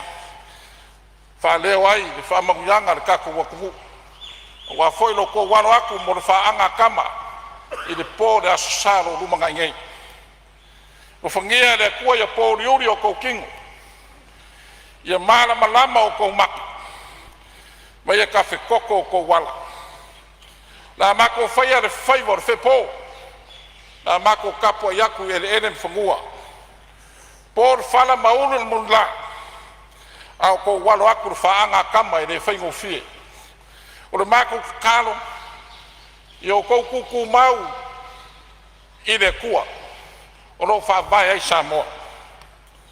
A walo kou saungi aku. Mo le kauinga o le kaua. Ia i le pō le asasalo lo mga ingei. O le mako kakalo. Ia lo whangia le kua. Maua lo kou malos. Ia o kou ka alo fia fia. Kapua iaku le kaku wakumu. Ia lo whangia le kua. Me ia whamanguia le kua. A walo kou walo aku. Mo le whaanga kama. Ia i le pō le asasalo lo mga ingei. Ia, ia lo whangia fo i le pai o kako wakungu. Kako wongo mua le loko. Ia mo kwa kako wanga i lea mo le kapua ingo le kako au. Ia, tsoi fua, mai manguia, whaftai. Malo whaftai. Whaftai sa unoa e lau whionga le minsta. E whito i tonu fo e le minsta o tā longa. Ia e maise o alanga o e whafia fiai lo tātou watonu. Ia e manatu na fo olo e tau tū lava i lau tā leni sa ia i aso. O le toa tele o le tātou maota e malanga sa la whaiva pēr fo inu tua ma tāpinanga mo le asa. O te whamalulu atu ai le whangaso longa o saunoanga tari fo i tau o le tātou malo. Tātou sa iri malos. Tāu sia na vai aso e toi whaua wai. E fia moli atu le whaftai le pai o le Palemene i le tau mawhainga o le tātou ngā ruenga. I le ngata le nā aso ia e le i whaingo fia fo i taimi mtau rumanga i le nei vai aso. E la ngona lava le fia fia i le mātau le sangi fia fia mai o le tātou Palemene le nei vai aso. Ua toa fi maarie, toa fi le mu fo i le tātou ngā ruenga o no lo o tau fina ngalo whatupu.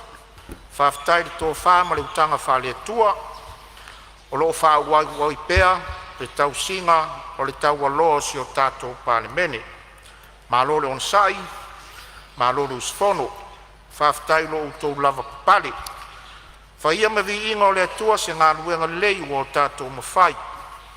O te tau an whai se tātou mālo longa. Tā lo sia le nāwa iaso o le lofa o le atua, o moli atu iai lo tau soifua. O le tātou maota, ma toe wha wai la tātou ngā luenga. Samoa ma lau tapua inga, i au tūlanga wha lupe ina. Ma lo whaftai lau te talo, wai umanui ai whaiva o le Palemene i le nei vai asu. O le te talo, ia tū mau whamanuianga le atua si o tātou watunu. Manuia tele lava singa o tutoe o le nei aso. E momoli atu foi whaftai le sau whainga whaururunga o matanga luenga, ma whaala po tonga tu maoti o lo tātou malo. Whaftai ta puat. Whaftai mu au nanga uma sa lango lango, ma iai ta wanumanga le Palemene le nei vai aso. Alo whangia le tua lo utou wala wina, ai mai se toenga o whiau mga luenga o le nei aso. Whaftai atu foi niso le mamalu o si o tātou watunuu, sa tapu iai i nei le tātou maota le nei aso, ma le nei vai aso. Ma lo tapu ai, whamanuia le atua i o outou wawhawhio mai.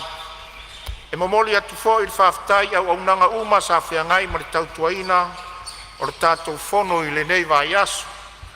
E au nanga malu o le malo, tā ngā luenga sota inga e ala le au nanga a le lua api, e au nanga le pulenga o tinei mu, ma whalavelave tutupu whafua se i le fesa, tā ngā luenga o tālonga, ma la ngā oa e fia i ai tangata, le whaalapo tonga o le malosi wha e le tise. Whaftai te le atu mo au nanga le lei uma sa whatino ina. Ia whamanuia le atua i lo outou soifua tautua. A tātou te lei toropo, te taro sangatu, lau fionga le suisfono mo sa lenga lua, sei e saunia se te talo e whai uai la tātou fono. E o tātou te talo. Lo mātou te mai, le atua e au le pule umalawa. E tasi lau fionga e toru pensiona o lo suafa. Ta mā, le alo, male anganga pa ia. Wa se di ofe nei le seunga. Wa ae, le whaatau tainga ma le whaatama soalinga.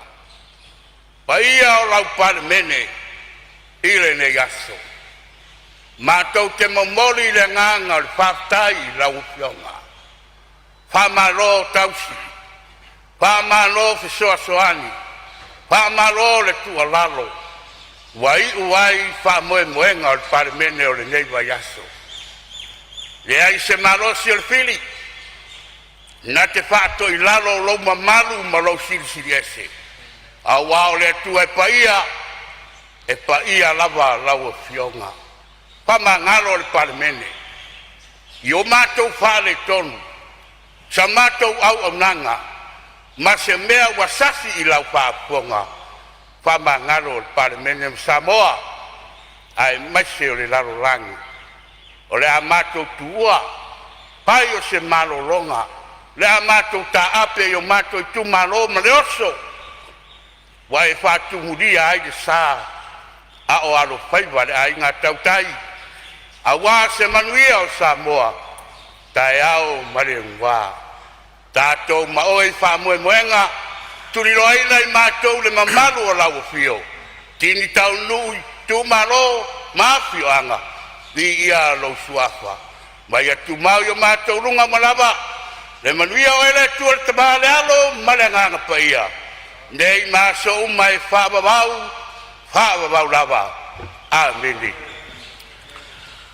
Whaftai te le atu sa le ngalua, whamanuia le atua e lau fionga. O te whasisi lātu wa tolo pōnei tau manga al whono au whai tu la whono, se iau lia le aso ngafua aso luas whunmale fitu Oketopa lua afe luas whunmale lima. I le tu la iwa tolu sfulu i le tai au.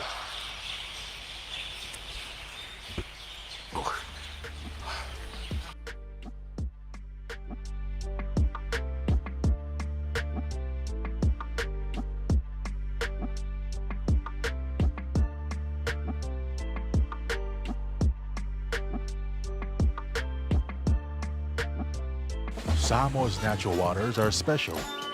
Something goes in there, comes out different. Natural Samoa water, the taste of nature in a bottle. Post-traumatic stress disorder is an anxiety disorder that can result from a traumatic event. Living with PTSD is challenging, but learning more about the condition might help you to ask questions and find the help you need. To learn more, visit our website at www.asalliance.co or call 684-699-0272. Skipper tuna is the healthier choice for you. It's nutritious tuna flakes, packed in easy open cans. Get hooked on the great taste of Skipper tuna today.